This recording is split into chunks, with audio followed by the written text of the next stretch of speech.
No episódio de hoje de Sem Barbas na Língua temos o Gel como convidado. Falamos sobre comédia, imortalidade, extraterrestres, ditadores e muito mais. Há uma coisa muito parecida entre os ditadores e os comediantes. No resto as pessoas estão-se um bocado a cagar para ti. As pessoas gostam de ti até tu lhes estares a dar algo. O Goebbels era um tipo que era coxo. Diz o que pensas, mas não pensas no que dizes. Eu não preciso de ajustar contas absolutamente com ninguém. Para um país mais justo, para um país mais pobre, perdão. Deus existe dentro de nós. Quando as pessoas não acreditam em Deus, não, Deus existe dentro de nós. Ser exigente, não sermos piegas. Ser exigente, não sermos piegas. Mãe, olha, tu sabes fazer ténis. Ela fez 4, mas não sabe fazer ténis. Não sabe fazer ténis. Ai, que informação dramática. Sem Barbas na Língua, um podcast de Guilherme Duarte e Hugo Gonçalves. Sejam muito bem-vindos a mais um episódio Sem Barbas na Língua. Nós estivemos a gravar para aí 10 minutos e eu esqueci-me de pôr a gravar. Portanto, eu não tive responsabilidade neste assunto. É verdade. Não. Temos aqui Mas, resumidamente, falámos dos pelos no peito do Gel. Exatamente, o convidado é o Gel. Não ouviram essa parte também? Pois não, é verdade. Não ouviram nada? Não ouviram nada. É preciso dizer que eu acho que mais vale nós esquecermos tudo. O que falámos ficou entre nós. Fica entre nós, sim. Mas agora tinha sido bastante interessante. Uma nova etapa, um novo começo. Para esta altura, para estas alturas que vivemos, se calhar até é um bom presságio. Aproveitar a dificuldade para criar a oportunidade. Mas a mudança pode ser má, não é? Pode ser para pior. Mas quando já estás muito mal, ou seja, eu acho que para um otimista, tu quando estás em baixo é a melhor altura, não é? Sim. Tu és um otimista? Tu és um otimista? Depende da posição em que estou. Às vezes, depende do dia também, às vezes acordo otimista e deito-me pessimista, ou o contrário. Depende. Sim. E pronto, olha, falámos muito resumidamente de barba, pelos no peito, depilação masculina e Trump, homens da luta, manifestação, Hitler e Bruno Carvalho. Pronto, foi tudo. Muito obrigado, até para a semana. As pessoas bem que pediram algumas para nós fazermos podcasts mais curtos. Mais curtos, sim. Mas mais pedem para fazer mais longo. É verdade. É preciso que seja dito. Não, mas que fique como o prólogo, né? Sim. Não, mas se calhar um desses já vamos lá voltar, especialmente àquela temas questão. Todos. Isto é tipo o índice que vem no início dos livros, né? Tu vês logo, ok, os capítulos, a conversa vai rodar por aqui e a gente avança. Exatamente. Até porque tu estás cá apenas na condição de especialista em casamentos reais, não é? Vens cá para analisar o casamento real e a cerimónia dos Globos de Ouro, não é? É isso. Claro. Os dois grandes eventos deste fim de semana, né? Pelo menos no meu ponto de vista. E a conferência do Bruno Carvalho. Não, isso eu não ligo. Não ligas muito. Não é coisa que mexa comigo. Não, nada. Do Sporting. Sim. Também és sportinguista aqui? Sou sportinguista. Ferranho. Doente. Não, doente não chegava à doença. Doente é o presidente. Sim, pôs o patamar lá em cima. Não é esse nível. Mas sim, gosto do Sporting já desde miúdo. E sofro. Tu sentiste este silêncio. Tu não vês no Bruno de Carvalho uma série de características que parece que são comuns a variados líderes da atualidade, como ele próprio disse isso na conferência de imprensa que eu adorei, que é: eu sou um enfant terrível. Ou seja, esta ideia de ser o Messias, de só eu é que vos posso salvar, de está tudo contra mim. O Sporting sou eu. O Sporting, exatamente. A personificação do todo. Até na fotografia que ele pôs a dizer que estava com saudades da filha, ele teve que fazer uma montagem e pôr a filha e a cara dele ao lado. Ele não conseguiu partilhar só a foto da filha, teve que se pôr ali na foto. Eu acho que ele devia ter sido comediante. Sim, também acho que sim. Porque no fundo mas ele não tem muita graça. Sítio para onde tu vais quando tens um ego grande ou que queres mostrar. Eu acho que é a comédia. Atenção, ditadores deste mundo. E não estou só a falar do Bruno de Carvalho. Estou a falar de Bruno de Carvalho, Trump, Hitler, Stalin, mas todos eles podiam ter sido comediantes. O Trump dava um bom comediante. O Trump dava um bom comediante. Um grande comediante. Mas é que os comediantes... Redneck é para um certo público. Sim. Ali o Larry, the Cable Guy. O Hitler era o novo Charlot. E o gajo tinha uma grande entrega. Tinha uma boa entrega, boa energia. Então não. Sim. aquilo agarrava e se não rias, no fim o gajo e ele, sabes que os timings... O ar físico também. Sim. Os timings para os comediantes são importantes, os silêncios, e ele, por exemplo, fazia uma coisa que era os silêncios dele, ele chegava aos comícios e chegava a estar 2 ou 3 minutos sem dizer nada. Não, mas, só com o pessoal ali em intenção. Mas escuta uma coisa, esta teoria comprova-se na cena italiana. O Movimento 5 Estrelas ganhou as eleições italianas, é liderado, quer dizer, não o líder candidato, mas tipo o líder criou, não é? Fundador. Filosófico, o fundador é um comediante, Beppe Grillo. Um palhaço, não é? O gajo era palhaço? Não é palhaço, era um comediante. Stand-up comedy. Pensava que era mesmo o palhaço também. Não. Palhaço era Coluche. Coluche era um clown francês que concorreu às eleições presidenciais francesas no primeiro ano do Mitterrand e que foi obrigado, entre aspas, a desistir, morreu depois de um acidente de viação que sempre foi muito polémico e que na altura foi obrigado a desistir porque se dizia que muita da esquerda ia votar Coluche como protesto e o Mitterrand perderia, o que se tratou que não acontecesse. Perderia para um palhaço? Não, perderia para a direita, tendo em conta que o palhaço roubaria votos à esquerda. Sim. Porque os palhaços entram muito bem na esquerda. Sim. Um palhaço de direita era muito giro. É, porque é um protesto, né? Tens que perceber isso. Na cena dos homens da luta era um pouco isso também. Mas tu não achas que o palhaço rico é direita? O palhaço rico tem que ser direita. Mas o direita é sempre o protesto. Não é isso, é que a beleza estética do protesto é algo que a direita não gosta por tradição, não é? É algo que é tradicional da esquerda. E tu até vês isso, por exemplo, nos movimentos fascistas do Hitler ou do Mussolini, a gênese deles, tanto vem da esquerda, vem do socialismo, do marxismo, são depois variações genéticas que deram um bocado para o outro lado, mas toda a cena estética dos desfiles, da luta, das bandeiras, dos slogans, o a vermelho... tocha acesa dos fascistas, não é? Exatamente. Mas esses muito popular, não é? São a direita adora o simbolismo e os rituais, não é? Tem grande fascínio por... Até pela colagem à religião. Às vezes até para o metafísico, né? Que a esquerda nisso é mais agnóstica. Sim. Mas a direita às vezes, tipo no Hitler, no círculo próximo do Hitler, do Himmler e não sei o que, aquilo era todo pessoal das cenas misticismo, a própria suástica, o símbolo que vem da Índia antiga, aquilo eram grandes mamados, sério, muito drogados também, atenção. Sabes que nós já falámos disso há pouco tempo, um livro de um tipo visto que falava tanto das tropas, não é? Estava tudo a anfetaminas, estava tudo cepidado, e o próprio Hitler que tomava opioides, não era? Para as dores. Cocaína. Tudo. Uns para acordar, outros para deitar. Era um Kit Richards, estás a ver? Com um médico, claro. Não é? Mas cara, não fazia aquela limpeza de sangue anual, como os gajos fazem. E com no máximo Keith Richards faltava um concerto ou tocava pior. No caso do Hitler as consequências foram mais danosas. Saiu hoje uma notícia que ficou provado finalmente, se é que ainda não estava, que o Hitler morreu mesmo em 45, suicidou. Olha, já me posso deitar mais tranquilo. O gajo só tinha aos 56 anos 5 dentes dele, estava lá, o resto era tudo falso. E eu não sabia que o gajo bebeu cianeto e a seguir deu um tiro na cabeça. Exatamente. Estranho. Para não falhar, o gajo imagina que se eles não lhe tinham dado cianeto. O pior é se ele deu o tiro primeiro. Sim, isto não foi lá. Foi lá beber o cianeto todo fodido. Mas estavas a falar também dos ditadores, que eu acho que tens razão, mas eles só funcionam com comediantes, mas falta-lhes algo que é importante num comediante, que é o sentido de autodepreciação. Ou seja, de algum momento... E tu achas que os comediantes têm isso? Acho que alguns têm. Sei se alguns têm. Mas alguns têm de uma forma encenada, preparada. Porque depois... Há uma coisa muito parecida entre os ditadores e os comediantes, e a todos aqueles que estejam na fronteira, que hoje miúdos que nos estão a ouvir, não sei se vou ser ditador. Vão para a comédia, pessoal, vão para a comédia. São muito mais inofensivos na comédia, né? Mas tem a ver com o ego. Tem a ver, na comédia isso acontece muito porque quando tu fazes rir alguém, isso enche-te o ego, é automático, é uma reação automática, não é? E quando fazes rir mais gente, recebes esse insuflar Mas é um poder benigno, não é um poder maligno, não é? Esse poder de estás a dar alguma coisa boa às pessoas. É porque, no fundo, é um poder benigno, não tens poder. Sim. É? Enquanto se fores um ditador, por exemplo, o Bruno de Carvalho dava um ótimo comediante. Dava. E eu acho que ele há uma parte entre um inglês e um francês entram num bar. Mas isso é mais o boneco, não é? Mas não achas estranho? Porque... Ou o Trump eu acho dava um bom comediante. E não te esqueças de uma coisa. E usam técnicas do humor. Sim. A pausa, a ironia, o sarcasmo.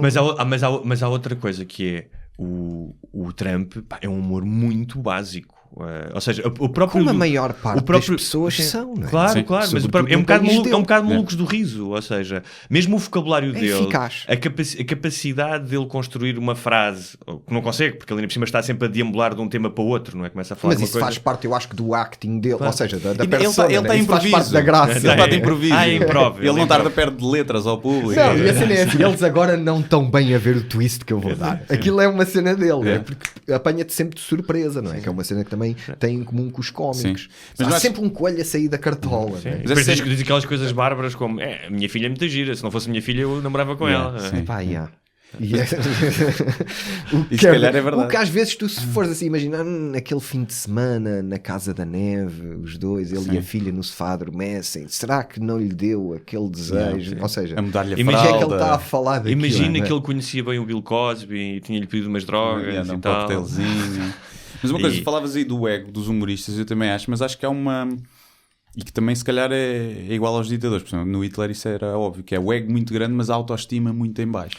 Que é uma dicotomia estranha, que é, tem que haver ego, porque senão não sobes a palco, para fazer, tu tens que achar que tens piada, senão não sobes a palco ou não fazes comédia, mas depois tens uma autoestima que, se as pessoas não riem, ficas logo na merda, ou se te criticam, os humoristas são das pessoas com menos poder de encaixe a piadas. Tu leres um bocado o Freud, e ele até tem um ensaio sobre o humor muito interessante.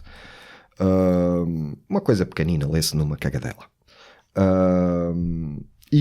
Ou seja, pela psicologia tu tens 3 partes que fazem a tua personalidade. Um são os teus instintos básicos, né? Tipo fome, sede, etc. Tens que dormir, etc. Outro é o teu ego, que é a tua visão do mundo. E o outro é o superego, que é o que está institucionalizado, onde está tipo cenas tipo a religião, a ordem social, etc. Isso é o teu superego, não é? Que são os valores. Quando te cresce muito o ego, ele cresce para cima do superego. É uma cena que acontece muito no humor e que é bom e que faz parte da técnica do humorista, que é o humorista põe tudo em causa, esses valores. Sim, não é? sim. Portanto, é o ego a ir para cima do superego. Estás a perceber? Só que depois, o outro lado da moeda, na tua personalidade, é que te ficas com o ego muito inchado. Imagina, ires ao ginásio e só fazeres braços. Sim. Estás a ver? Eu skip o resto és muito fininho, mas tens uns grandes braços. E isso às vezes requer equilíbrio. Sim.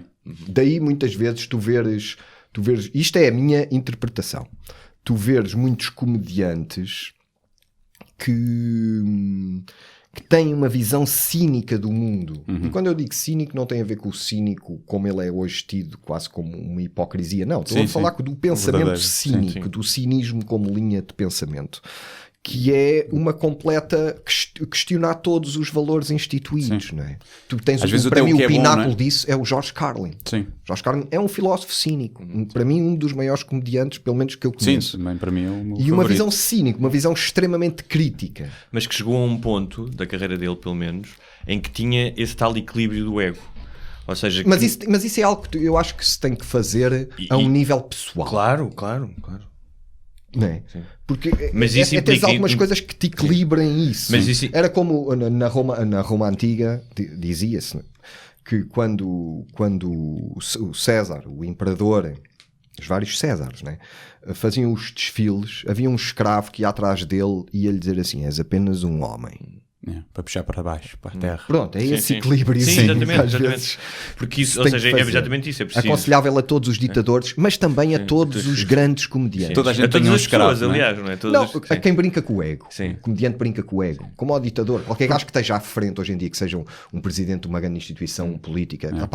Tudo mas aí joga o músico também, o ator, também. Tudo que tem alguma exposição e seguidores, sem dúvida, brinca muito com o ego. E é preciso um gajo ter aquela ideia de perceberes que podes estar no topo do mundo, mas que amanhã vais ao médico e tens um cancro e morres. Não, mas as pessoas na verdade estão-se a cagar para ti.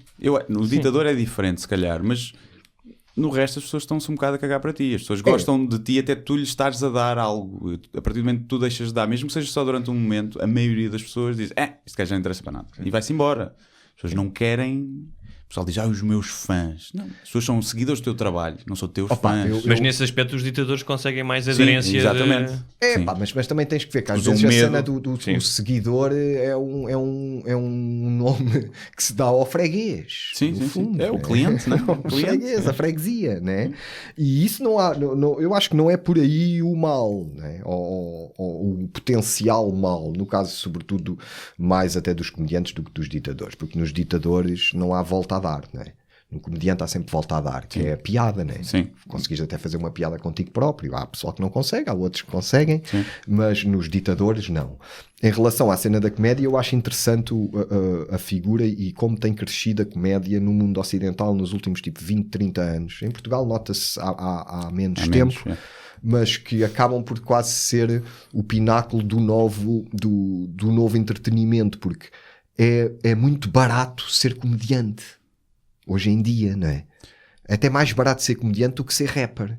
Porque rapper ainda precisas de ter uma batida. Sim, comediante não, tu só precisas de falar, não é?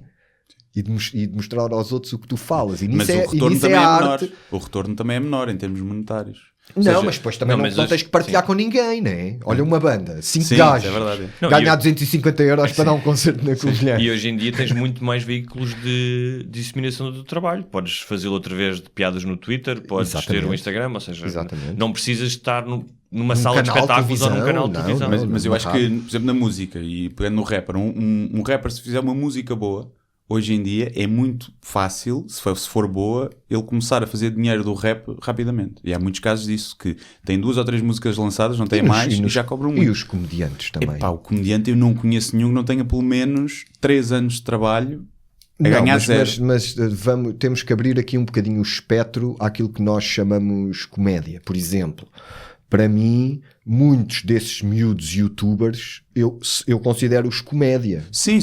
Mas mesmo esses, agora que têm milhões de seguidores, eles fazem vídeos há 10 anos. E os primeiros 5 anos eles não ganhavam um tostão, provavelmente, ou ganhavam pouquíssimo. Sim, mas se fores ver a média, eu acho que mesmo assim a comédia está com uma melhor média em relação ao número de comediantes, àqueles que conseguem ser profissionais, do que em relação ao... Em termos de, sim, mais gente quer ser rapper do que também comediante. Sim. E esse facto de ser acessível é interessante, estás a perceber? E esse facto da comédia, isto é um discurso académico, pelo menos aqui entre os comediantes portugueses, e é um discurso que eu acho interessante. A gente falar da origem ou das questões acerca do que nós fazemos, eu acho bem, embora eu tenha sempre um sentido não corporativo. Eu não gosto de corporativismo. E não queres aquela frase do Groucho Marx, não quero pertencer a um grupo que me aceite como membro, não é? E guardar em mim sempre um bocado de autocrítica. Porque por exemplo, eu comecei a fazer comédia e tinha 30 anos. Portanto, eu já tinha feito muitas coisas antes. E sempre ficou o gosto de eu fazer mais coisas também. Mas é claro que ainda hoje vou buscar dinheiro para a minha vida à comédia e já fui buscar mais. Mas manter sempre uma perspectiva de o que é que estamos a fazer, porque é que estamos a fazer, e a comédia é muita válvula de escape da sociedade. Não admira que, por exemplo, há opiniões que dizem a comédia não tem valor nenhum na sociedade em relação a tipo de influência que possa ter no decurso da evolução da sociedade, porque há muitos comediantes na América e à mesma o Trump foi eleito. Eu acho este discurso e que foi o mais visado, não é? Porque também não há comediantes que gostam do Trump. Se calhar esses comediantes que gostam do Trump não são os comediantes tão intelectualmente aceitos, mas também existem. Sim, e a piada dos judeus, e a piada do preto. Sim. E a piada do judeu. Não ajudou também o Hitler a subir? Claro. Portanto, pensar-se que a comédia funciona sempre como um contraponto do bem contra o mal, não é bem assim. A comédia dá para tudo. Tu, através da comédia, tu consegues defender tudo e consegues propagar preconceitos centenas de anos. Há um exemplo curioso com isso, que é o do Stephen Colbert, quando ele tinha o programa que era mesmo o Stephen Colbert, que era uma personagem que ele fingia que era um tipo de direita, e o que começou a acontecer era que havia tipos de direita que viam aquilo e não percebiam a ironia, e achavam graça pelo outro lado. Eu tive isso. Tiveste isso? Tanto com os homens da luta como com os Kalashnikov. Eu tinha concertos de Kalashnikov onde acabava tudo à porrada. Eu tive um concerto de Kalashnikov em Guimarães, no CAI, onde a gente estava a tocar e estava uma maca a tirar um gajo. Mas porquê? Porque o pessoal usava aquilo como escape, como os punks nos anos 70. A nossa sociedade, a maneira como a nossa sociedade funciona, a extrema competitividade, né? Uma comunicação muito baseada na insatisfação, que é a cena da publicidade, tudo isso cria uma certa pressão que depois o pessoal, ou tem que ir para a bola, para a claque, ou tem que ir para o jiu-jitsu, ou tem que encher a cabeça toda, ou seja, todos nós precisamos de lançar um bocado. A comédia ajuda nisso, mas não tudo, né? Sim. Mas tu não achas que são as pessoas mais... Eu já pensei sobre isso, que é, no mundo perfeito provavelmente não havia humoristas. Ou seja, se toda a gente andasse o máximo de felicidade, eu acho que não havia humoristas. Não tinhas tragédias, não precisavas desse escape. Mas por um lado, eu acho que são as pessoas que vão ver stand-up ao vivo, por exemplo, são as pessoas que estão melhor com a vida. Não são aquelas carrancudas, infelizes. Essas não vão. Essas são as que dizem que com o humor não se brinca e ficam mais ofendidas. Concordo contigo. Às vezes já ouvi algum pessoal dizer... nós, os comediantes, o que nós fazemos é serviço público, porque as pessoas estão tristes e se não formos nós, elas não têm alegria. Isto é o tipo de discurso que está nos antípodas daquilo que eu penso. Sim. Eu sou mais da tua linha de pensamento. Quando tu estás bem, riste, né? Tipo, nesse tal mundo perfeito que tu estás a falar, se calhar era mais difícil haver comediantes, porque toda a gente se calhar se ria mais, porque estava mais bem disposta, porque tinha menos problemas, não é? Se calhar aí o que ganhava era o gajo que os metia a chorar. Se calhar era. O fadista. Aí vou ali chorar um bocadinho. Isso é curioso. Eu acho que isso é curioso, porque isso divide as pessoas na forma como elas enfrentam as tragédias. Por exemplo, que é um funeral, uma morte, uma perda. E eu lembro-me de uma pequena história que tinha morrido uma colega minha da faculdade, logo no primeiro ano, e alugou-se um autocarro para toda a gente ir para o funeral. E eu e outra pessoa íamos a fazer piadas no autocarro. E houve uma amiga minha que disse: esqueceste que dia que é hoje? Isso é um disparate. E aquilo deixou-me altamente constrangido, obviamente, não é? Porque estás exposto. Mas depois pensei, e eu tinha muito isso com os meus irmãos, que apesar da perda, se tu estiveres bem com a vida, como tu dizes, é inevitável que tu nesses momentos recorras ao humor. Sim.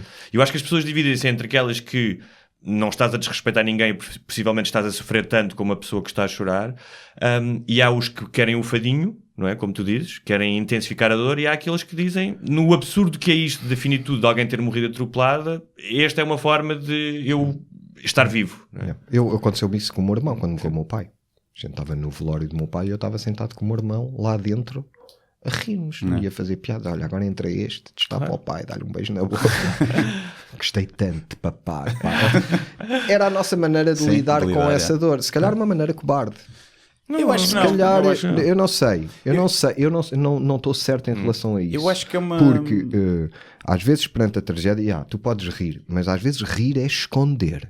Porque às vezes também é importante tu fazeres o luto, estamos a falar, ou de uma perda, ou de algo triste que te aconteceu, porque tu esconderes muito também não é bom. E às vezes a piada é uma maneira da gente não encarar a coisa de frente. Eu acho que sim, mas também acho que cada é uma caso forma é um de... Eu acho que as pessoas que optam mais por não rir nessas situações, não é optam, não conseguem rir nessa situação, são provavelmente aquelas que têm mais tendência depois para a depressão. Estás a ver? São aquelas que gostam de se deprimir quase, que estão ali há aquele pessoal que está sempre a chorar, né? Que tanto está a chorar no Natal, como no velório do pai, como nos anos da neta, tudo diz e há outros que estão sempre a rir. Eu sempre fui mais dos que estão sempre a rir na macacada, e nessa cena no velório do meu pai, quando o meu pai morreu, eu e o meu irmão tivemos ali uma altura que estávamos a chorar, a rir, a gente até teve que sair. Porque pronto, o pessoal sabe que a gente é macacos, né? Mas a gente, ou seja, aquilo depois tu entras numa dinâmica que é difícil parar. Sim. Eu já me aconteceu uma vez, fui apanhado numa curva e tive que ir ao funeral de uma pessoa que eu não conhecia. Fui acompanhar uma ex-namorada minha na altura. Apanhado numa curva. Foi ali e eu tive que ir. O único funeral que eu tive que fui a dois. Eu, tipo, não, nem mesmo na minha família, minha avó, não sei o que, não vou, não concordo com funerais, não gosto de nada. E que ninguém gosta, não gosto muito de funerais. E elas começaram-se a rir, o pessoal da família, e eu estava ali, e eu quase a rir-me. E uma coisa é o pessoal da família a rir-se, aquele padamé que ninguém conhece de lado nenhum está-se a rir ali ao lado do caixão, e aquilo era uma pressão. Isso é natural, terrível. acontece Sim, muito. Agora, não acho que só por rires, ou seja, há pessoas que eu conheço que se riem muito e que usam o riso como quase como uma forma de estar sempre a agradar a pessoa que está com eles. E isso às vezes é uma personalidade. Claro. Para ser assim, mais vale ser comediante e ganhar dinheiro com isso. Porque isso acontece, não é? Sim. Aliás, eu li um estudo na internet, que vale o que vale, né? Mas eu li. Nós aqui citamos imensos estudos da internet, eu li estás cansado. Da internet, mas eu li acerca da origem do riso. E sempre que cá essa cena do riso, eu vou ler porque me interessa pelo tema e gosto de saber, mesmo que seja treta ou não. E então, os gajos disseram que o riso não é só algo que o ser humano tem. Há vários animais que têm riso. Estou a falar de humor, isso é outra coisa. Sim. Isso é, somos só nós, é como a guerra e tal, são coisas que são exclusivas das nossas, coisas maravilhosas que são exclusivas. Violar os mortos, como dizia o Carlin, violar os mortos, só os humanos é que fazem essa merda. Coisas exclusivas da nossa espécie. Não. O riso, quase como algo mecânico, tem as hienas, o macaco tem riso, não é? E eles diziam que nos ratos tinham descoberto riso e tinham descoberto um riso que era tipo um contraído dos maxilares. É pena isto agora não estar a ser filmado, dá um momento. E assim um barulhinho, não sei o quê. Quando um rato mais pequeno encontrava um rato maior, ele fazia isso para lhe provar que era inofensivo. E isso, para mim, tem alguma lógica. Porque muitas vezes, e eu próprio usei bastante isso, eu sempre gostei de me dar com os piores. Faziam-me rir, estás a perceber? Mas o facto de eu os fazer rir a eles era o que me mantinha seguro no meio deles. Também me sabe feito muitos assaltos à pala disso. Mas olha, não são só vocês, sabem a história do meu coisa pifou. Não, estou bem. Não, é porque sem os headphones. É o teu ego que está a afetar os ouvidos. Fiquei sem os headphones, vou continuar a falar. Mas aí, há uma história do Nikita Khrushchev. Porque o Stalin tinha o hábito de chamar o seu núcleo duro à 1 da manhã e dizia: venham cá jantar, e todos tinham que ir, não é? Ninguém podia dizer que não.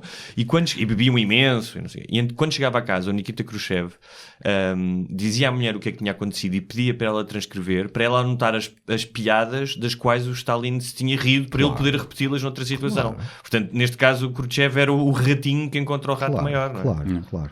Eu já ouvi uma teoria que era e que por isso é que a surpresa na piada faz rir, que era o teu cérebro a recompensar-te por detectares um erro.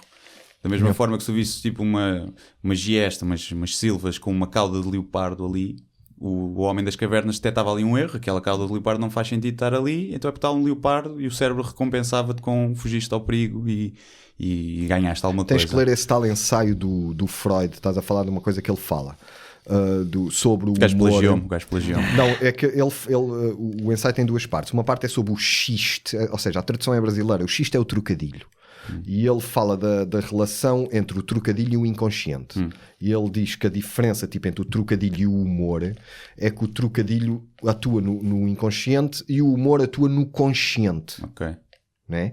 Ou seja, para o humor há certo um processo racional, embora que para o trocadilho, que também é comédia, não é? Que no fundo é tudo comédia, o trocadilho entra-te no inconsciente, tu riste inconscientemente. E essa detecção do é tipo do padrão. Um instinto, não é? E ele faz isso para diferenciar um bocadinho, para fazer um estudo sobre o humor e a relação do humor com o racional e a relação do xiste, do trocadilho com o irracional, e depois todas as teorias. E depois ia dar ao sexo. Pronto, e depois vai dar sempre ao mesmo sítio. Olha, chegando à razão deste convite, que o Guilherme, qual anfitrião, não falou, que um livro que eu já andava há 2 anos a tentar que o Guilherme lesse e finalmente consegui, que é A Possibilidade de uma Ilha, que é a história de um comediante. Do Michel Houellebecq, do escritor francês. E sim, resumindo, isso tem vários temas, acho que mas queres só para as pessoas que não conhecem o livro é sobre o Daniel, não é? É o Daniel, é um comediante muito famoso em França e que entra para uma seita que procura a vida eterna. E pronto. Mas é um ensaio um pouco sobre também a comédia, não é? Mas há uma razão pela qual ele entra para essa seita, que são os Halloweenistas, não é? Mas ele entra porquê? Por causa de uma certa decepção com a vida que fez como comediante, não é? Porque há uma frase, aliás, que eu achei curiosa, que ele diz: construí a minha carreira e fortuna sobre a exploração comercial dos maus instintos.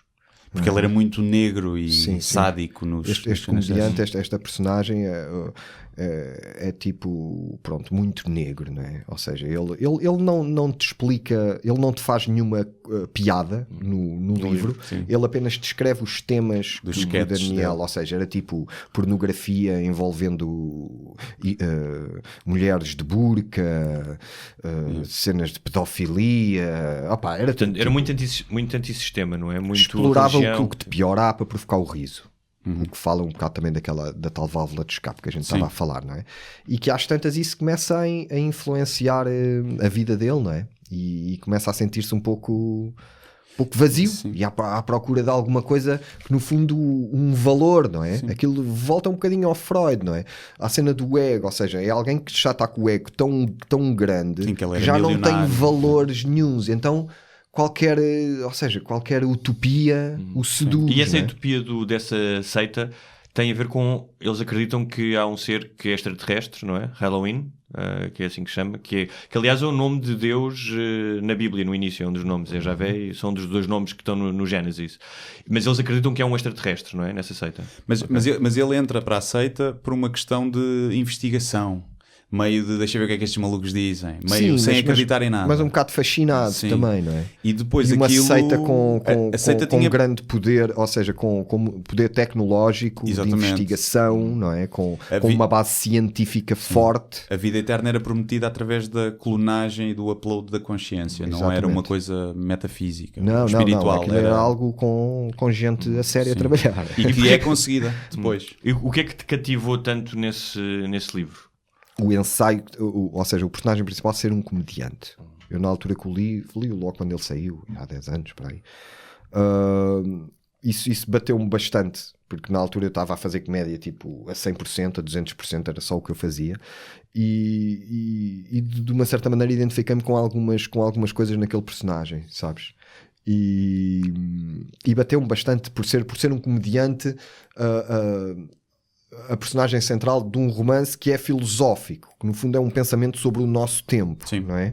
O Houellebecq, eu gosto muito dos livros dele e ele é está um pouco na linha do Orwell, penso eu, ou seja, é alguém que há ali muita futurologia também, sabes? Há ali... Ele prevê muita coisa, acho que é 2005, acho eu.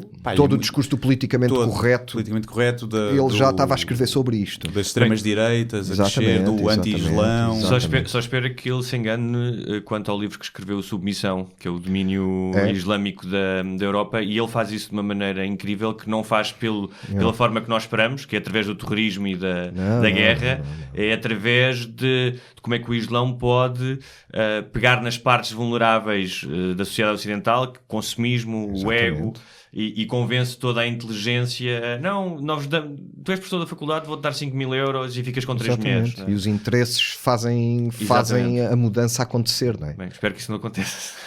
Bem, vamos ver. Se calhar, depende, sabes lá. Se por ser árabe é mau. Não. Eu acho que houve muito essa discussão do livro. Viver num regime autocrata e teocrata é claramente mau. Na Sharia.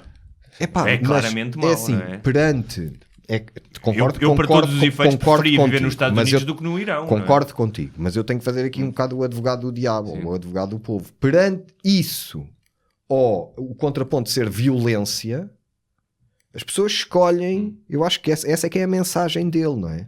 Perante uma dicotomia entre, temos aqui um Islão moderado. Entre submissão e segurança. Um Islão moderado. Temos um Islão moderado.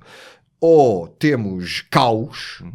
As pessoas preferem o Islão moderado. E do Islão moderado ao Islão radical. E quem diz Islão diz cristianismo também, não é? Porque o Trump, no fundo... também é um cristianismo ultra radical. Basta ver quem o apoia, não é? Sim. Mas uma vez, na entrevista que fizemos em 2011, uma das coisas que lembro que disseste na altura, que era, para ti a liberdade é o mais importante dos valores, mais importante do que a justiça, do que os outros valores, aquilo. Neste caso, isso também se aplicaria aqui. Ou seja, tudo deparado com essa situação, e tenho a certeza que, como todas as pessoas de bom senso, condenas a violência e preferes que não haja violência, para ti, a ideia de viveres num estado religioso... eu não disse para mim. Não, mas estou a perguntar, eu sei. Eu disse, viveres num estado religioso em que verias os teus concidadãos, como a personagem do Submissão, irem como carneiros, não é, mansos, por uma questão de comodismo, era algo que imagino que inquietava. Era algo que me inquietava, mas, mais uma vez, a história, né? Tu se fores fazer uma análise, tipo, vamos imaginar, em vez de a gente pensar a 5 anos, vamos pensar a 50 anos, a 70 anos. O que está a acontecer na Europa, sobretudo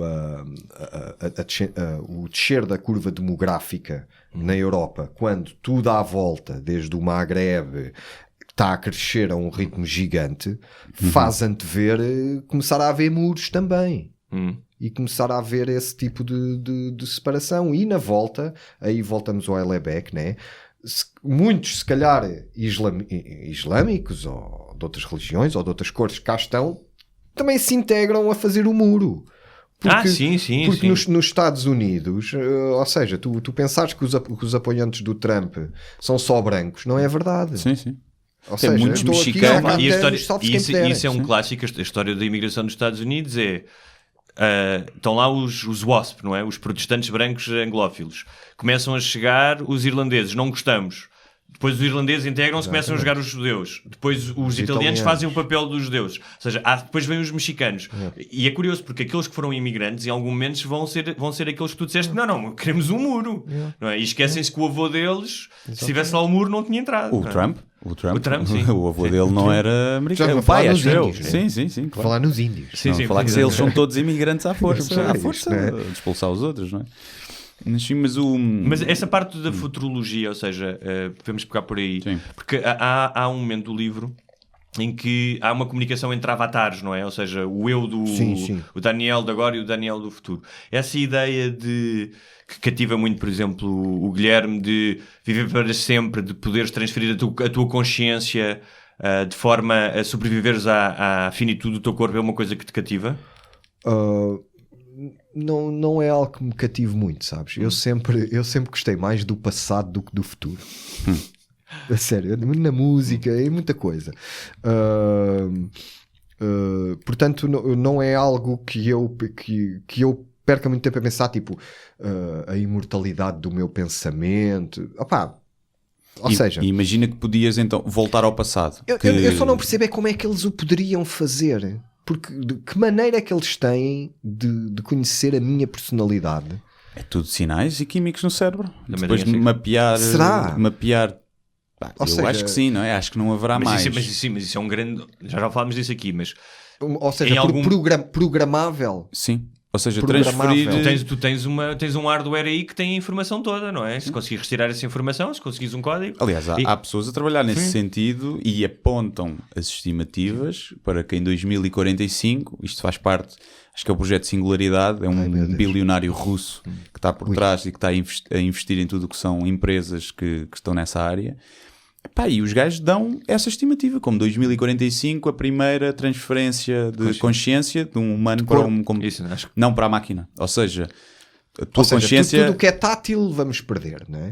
Passas a viver na rede. Não, tu vives na mesma, sentes isso tudo, porque são impulsos no cérebro. Quando tu tocas, tu sentes porque há uma reação no teu cérebro que te diz para sentir.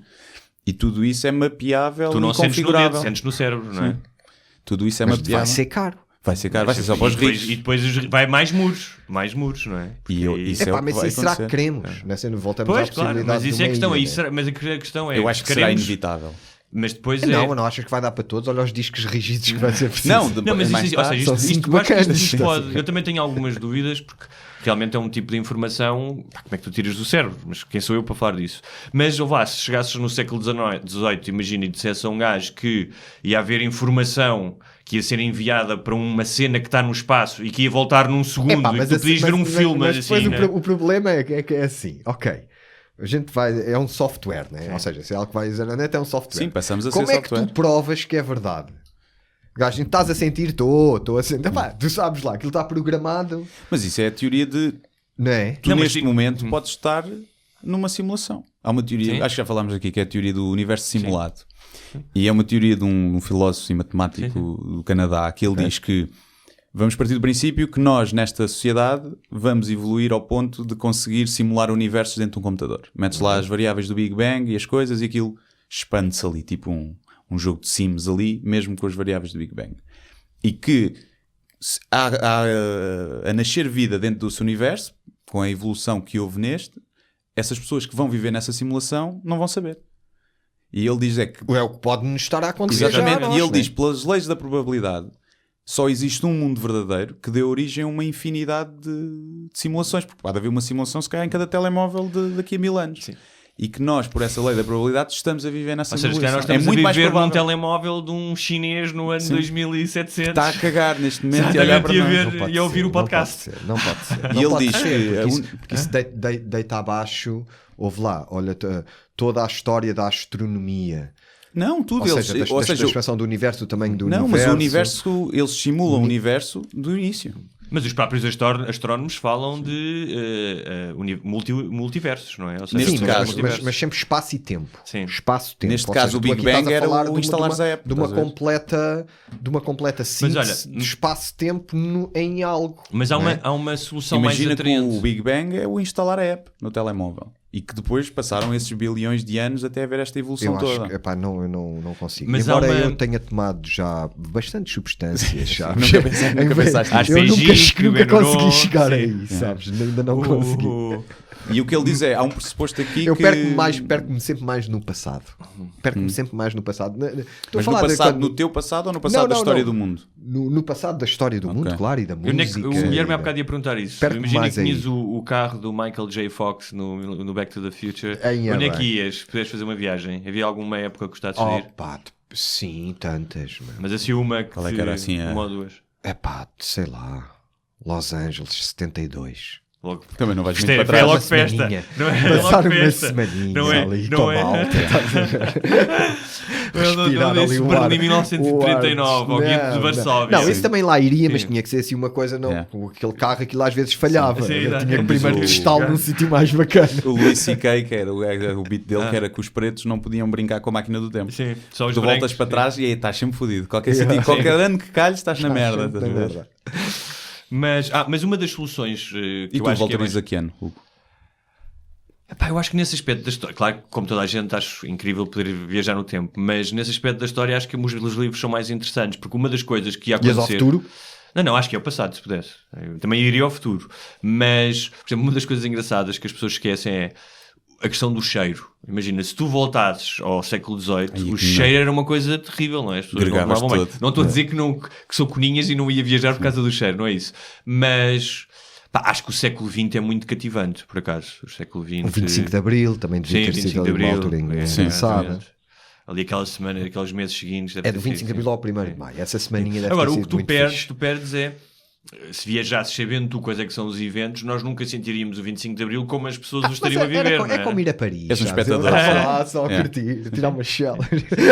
Tudo vai dar barato, se desse para levar dinheiro. E depois a questão é essa, que imagina, se aquilo corre mal, como ele diz, o carro não funciona bem, imagina que partes uma perna e estás no século, estás na altura do Afonso Henrique. É terrível, isso era terrível. Já foste, não é? Isso era terrível. Mas aqui neste cenário voltaria sempre. Mas olha, em relação ao futuro, a essa ideia da consciência, há uma solução que eu acho que é mais atraente, que é tu existires em avatares teus, que podem ser o teu corpo ou não. Aquela série, o Altered Carbon... software, né? Estamos sempre a falar de software. Mas estamos a falar, neste caso, de um software indistinguível. Tu agora conseguias abrir a tua tola... Mas é assim, e tirar... Sendo um software, toda a parte da hardware, estamos a falar, tipo, toda a vida sexual... Não, isso era tudo simulado. Tudo... Está bem, mas estás a falar... estás a falar de coisas diferentes. Mas aí que eu quero chegar a essa diferença. Tinhas o teu avatar e sentias tudo. Sim. Mas então já estamos a falar de biomecânica, né? Claro. Não é robôs. Não, tipo... mesmo em software tu conseguirias simular isso. Era corpos de outros, como aquele filme do corpos de outros, do Get Out. O Get Out, Sim, o Get Out, exatamente. Mas é exatamente essa diferença, porque a primeira coisa que ele falou é tu existires em rede, portanto tudo é simulado, não é? Tu estás numa rede, não tens forma corpórea, não és material. Isso é uma coisa. E outra conhecimento versus sentimento. É? E outra coisa... Ou seja, tudo o que é conhecimento, tu se calhar consegues consegues guardar num sítio tudo o que tu sabes, não é? Tudo o que está guardado no teu CPU, não é? Agora, tudo o que é sentimento, eu acho complicado. Isso é Descartes, não é? Eu não sei o que é. Mas... Não, no sentido em que o que é pensamento e o que é sentimento. Mas outra ideia que era o que eu estava a te dizer não é estares em rede, mas imagina, agora chegavas a casa e tinhas lá vários corpos que podias utilizar, não é? Vários avatares, e decidias, eu gosto de ser um gajo atlético, tenho aqui uma cópia do Usain Bolt, por exemplo. Não é? E continuavas a ser a mesma pessoa, continuavas a sentir, seja no sentido sensorial como emocional, mas tinhas outro corpo. Estás a entender? Mas vivias neste mundo físico. Vivias neste mundo físico, exatamente. Eram robôs, tipo robôs. Sim, exatamente. Ou não. Ser só lixo, mais plástico. É mesmo o que a gente precisa. Não, mas podem ser uns robôs biológicos, não é? Ou seja, eles conseguirem realmente fazer clones de carne e osso. Tipo Westworld, já viram? Tipo com impressoras 3D, mas de corpo... Exatamente. Já se imprime órgãos com impressoras 3D. Material completamente orgânico. E pênis também. Fígados e pênis, não? Pênis provavelmente também. Pênis mete um de plástico, pá, fica feito. A sério, é um mundo assustador. É um mundo assustador se assim for. Mas eu acho que... Não sei.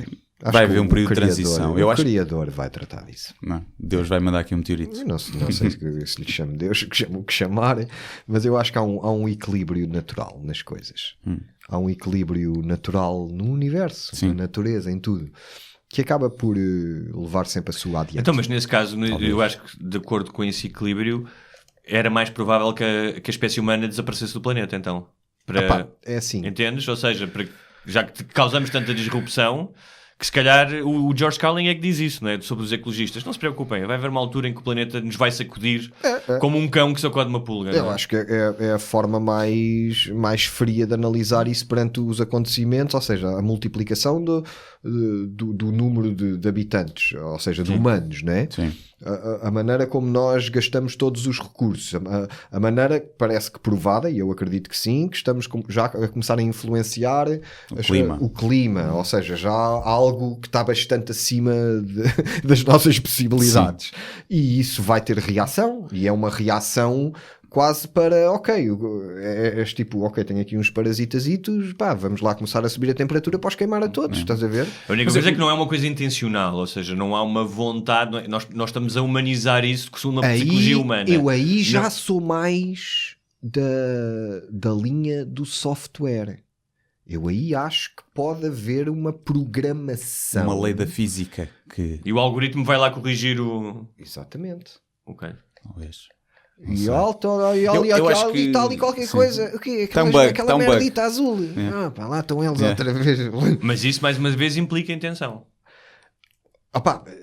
Ou seja, houve alguém, alguma coisa. Uma certa inteligência. Sim. Né? Vamos chamar-lhe uma inteligência. Mas tu acreditas nisso, no design inteligente, na ideia do design inteligente, do relojoeiro, como eles lhe chamam, não é? Sim. Não personificado. Sim. Não personificado. Ou seja, eu não consigo personificar como Deus ou o Criador. Não. Mas agora, que a minha experiência, mesmo a um nível pequeno, me faz ver que há uma lei de equilíbrio que é muito bem feita na natureza. Sim. Isso há. Tá bem, mas por exemplo, a teoria da evolução das espécies... A evolução levou a que houvesse esse equilíbrio. Mas a teoria da evolução das espécies contraria a ideia do design inteligente. Porque tu tens vários animais, por exemplo, um dos exemplos clássicos que dão é um músculo que a girafa tem, que devia estar perto da garganta e está perto do coração, que não tem nenhuma utilidade e que tem a ver com a evolução da girafa com o pescoço dela. No caso dos humanos há também um ou outro exemplo, agora não me lembro, se é vesícula ou uma coisa do género, mas ou seja, que foram erros, que são erros, e isso implicaria que o tal relojoeiro teria que ou cometeria um erro ou o erro seria intencional. Ou seja, tal como a asa, não é, que é uma coisa da evolução magnífica, estrondosa, mas ela foi crescendo com avanços e recuos, ou seja, não é como tu agora te sentares e desenhares o carro perfeito, estás a ver? Portanto, a teoria da evolução, de certa maneira, contraria essa ideia do design inteligente, de uma força que tem uma intenção para criar alguma coisa. Eu não sei se inteligente, mas pelo menos funcional, não é? pelo menos funcional, é algo que a natureza, eu acho que a grande beleza, e nós, parte dela também, não é? É a funcionalidade. Tudo é funcional. E sim. Então... Não, isso claro. Aliás, nós retiramos prazer das coisas funcionais, não é? Quando alguma coisa, quando utilizas uma ferramenta, quando uma coisa funciona, tu ficas feliz com isso, não é? Exatamente. O ciclo de vida, não é? Eu acho que ou seja, é fácil pensarmos nisso e eu percebo onde é que estás qual é que é a tua opinião, mas o que eu acho é que o universo foi criado pelo Big Bang, não é? Ou já existia antes ou qualquer coisa, e há ali umas leis da física e todo um processo que faz com que nós aparecermos e olharmos para isso, essa força e esse equilíbrio da natureza é pensado para nós, porque sem elas nós não apareceríamos. E ou seja, nós somos o resultado dessa inteligência, porque de outra forma não poderíamos aparecer. Nós também somos o resultado. Sim. Agora, nós e muita coisa, não é? Ou seja, eu acho que a probabilidade de ser o planeta Terra, o único planeta de todo o universo a ter vida, não falo de vida inteligente, claro, só de vida, é ridículo. É ridículo, claro que sim. Portanto, há mais qualquer coisa, não é? Sim, mas glóbulos vermelhos, células no nosso corpo. E há de haver civilizações de certeza inteligentes e muito mais avançadas e outras que ainda estão na pré-história agora. E quando a gente começar a causar distúrbio, eles, vamos lá. Isso eu gostava. Isso por acaso, olha, de ir ao passado, eu se calhar mais parecia ir ao futuro para o dia em que somos contactados por outra vida inteligente. Eu acho que quando isso acontecer, e é provável que aconteça se nós não nos destruirmos antes, vai ser bonito. Pode não ser bonito e acho que vai ser o maior acontecimento da história da humanidade. Acho que é assim, nós, por exemplo, a eterna questão. Basta ver as diferenças entre a nossa espécie e todas as outras espécies cá no planeta. A nossa capacidade tanto construtiva como destrutiva, não é? Alguém mais inteligente que nós será sempre... Mas nós também estamos a pensar numa forma de inteligência, de uma forma antropocêntrica, ou seja, aquilo do que nós sabemos. Se calhar pode haver coisas que nós não fazemos a mínima ideia que existem, que nem podemos contemplar, não é?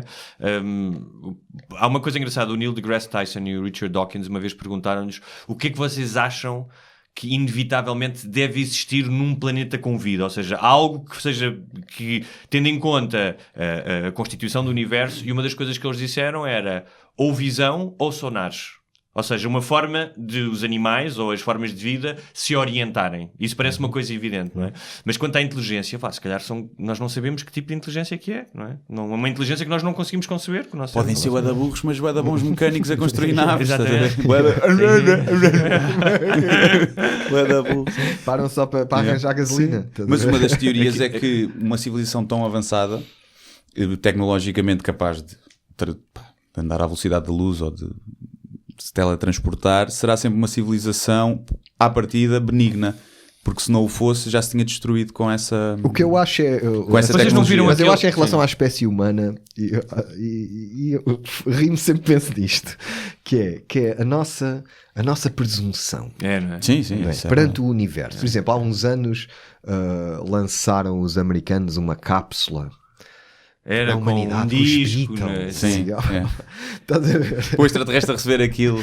Quer dizer, todas as espécies que há no mundo, de tudo, não, vão os Beatles, vai também o Charlot, eles vão gostar do Charlot. Vai uma sementezinha de não sei do quê.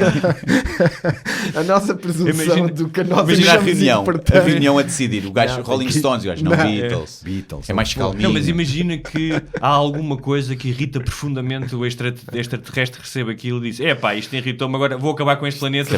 Os Beatles não... E há aquela... eu não sei se... Eu acho que vi isto num filme e rimo. Eu não me lembro qual é que era. A espécie extraterrestre que recebe a tal cápsula, ou o nosso tal sinal, e vem daí para acabar connosco. Estás a ver? É tipo, parece, olha este, olha, o que é que aqui está? Teu cabecinha de fora. Pumba. Acho que é o filme com o Kenny Reeves. Bastante irónico, está a ver? Era engraçado. Mas há muitos cientistas que dizem que é perigoso, que não devíamos mandar os nossos sinais. Basta olhar para nós próprios para saber que é perigoso, não é? Imagina que havia algum tipo de animal na Lua, já estava extinto. Imagina a perdiz a mandar sinais para os caçadores. Vê se está aí alguém, o caçador. Mas houve um filme recente. Outro. Que era, por acaso agora da perdiz era a cena dos patos, por isso é que os caçadores... Ou seja, eles, os extraterrestres, podem já estar a mandar sinais e se calhar é melhor nós não respondermos. Mas houve um filme recente daquele realizador, o Villeneuve, não me lembro como é que chamava o filme, que era com a Amy Adams, em que as naves chegam e ela é linguística. Ela é uma linguista. Sim, é muito bom esse filme. Como é que Happening, não. Era tipo coisa... assim uns tentáculos, exatamente, assim, no ar. Que é acho que é de um gajo chamado anos. Eu vi esse filme, eu gostei bastante desse filme. Que tem uma coisa muito interessante em termos dos extraterrestres, que eu achei curioso em relação à forma como normalmente os extraterrestres são retratados no cinema, que era a linguagem deles, que não era uma linguagem. Lembras-te que eles faziam uns símbolos, não é? Portanto, não era um alfabeto e depois a noção de tempo deles que não era linear. Não era, mas era fragmentada. Portanto, eles quando começavam a ver sabiam já como é que a vida ia acabar. E achei isso muito curioso porque foi a primeira vez que eu vi algo num extraterrestre que é realmente diferente da forma como nós concebemos a realidade. Achei isso bastante original. Embora que se for extraterrestre, eu acho que há leis universais que vai ter que responder perante, não é? Espaço-tempo. Claro. O tempo, não sei. O tempo é... há cada vez mais... O tempo é a percepção dele. E que tu pode haver uma coisa no teu cérebro, uma switch que te faz presenciar o tempo de forma diferente e que o tempo é circular em alguns casos. Mas tipo o espaço e o tempo quase como tanto que tu podes dobrar que te guiam, ou seja, nós estamos aqui neste tempo, neste espaço, não é? Aqui tu aqui consegues situar, ok. Daqui a bocado já estamos no mesmo tempo, mas noutro espaço. Se te movesses à velocidade da luz, o tempo já não era igual. Pois, isso é verdade. E se estiveres no espaço, o tempo já é uma diferença devido à distância. Tanto que os GPS têm que ter um atraso para coordenar. Portanto, eles se calhar já aí andam. Se calhar andam aqui, né? Se calhar o Trump, né? Os reptilianos, a teoria dos reptilianos. Há gajos que eu acho estranha a sorte deles, por acaso. Né? É cunhas, normalmente é cunhas. Pode não ser. Podem ser viajantes do tempo. Estás a ver? Sim, aquelas teorias do gajo no filme, acho que é do Charlot, tipo que se vê uma pessoa... parece que está a falar ao telefone. Há vários vídeos desses, tipo um gajo que está vestido.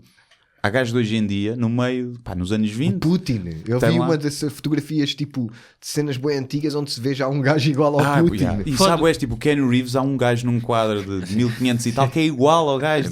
Isso é. Vamos falar no Putin. Ontem vi uma coisa, que sabes que um dos vídeos... Para aliviar a conversa. Que é mesmo para aliviar. Um dos vídeos que o Putin vê recorrentemente é o vídeo da captura e do linchamento do Gaddafi. O gajo, aquilo bateu-lhe muito a mal e ele vê aquilo... É aquilo que a gente falava. Sim. É o gajo que vai atrás do imperador romano. A dizer, olha, este também era muito grande. Sim. E olha o que é que lhe aconteceu. Mas no caso dele, eu acho que não foi... Mas eu acho que ele não vê o gajo que vai atrás do imperador romano a dizer também és humano. Não, o vídeo é que é isso para ele. O vídeo é isso, mas eu não sei, mas eu acho que no caso dele não irá alimentar mais o seu delírio de ditador, que é que começa a se cercar com mais gajos, começa a querer ter mais controle sobre também as pessoas. ser só um fascínio pelo cabelo do Gaddafi. Sim, se for ver lá. Até ao fim com aquele cabelo fantástico. Ou então aqueles gajos que têm, como tu dizias do Carlin, que fodem cadáveres, não é? Que têm tesão em ver violência. Sim.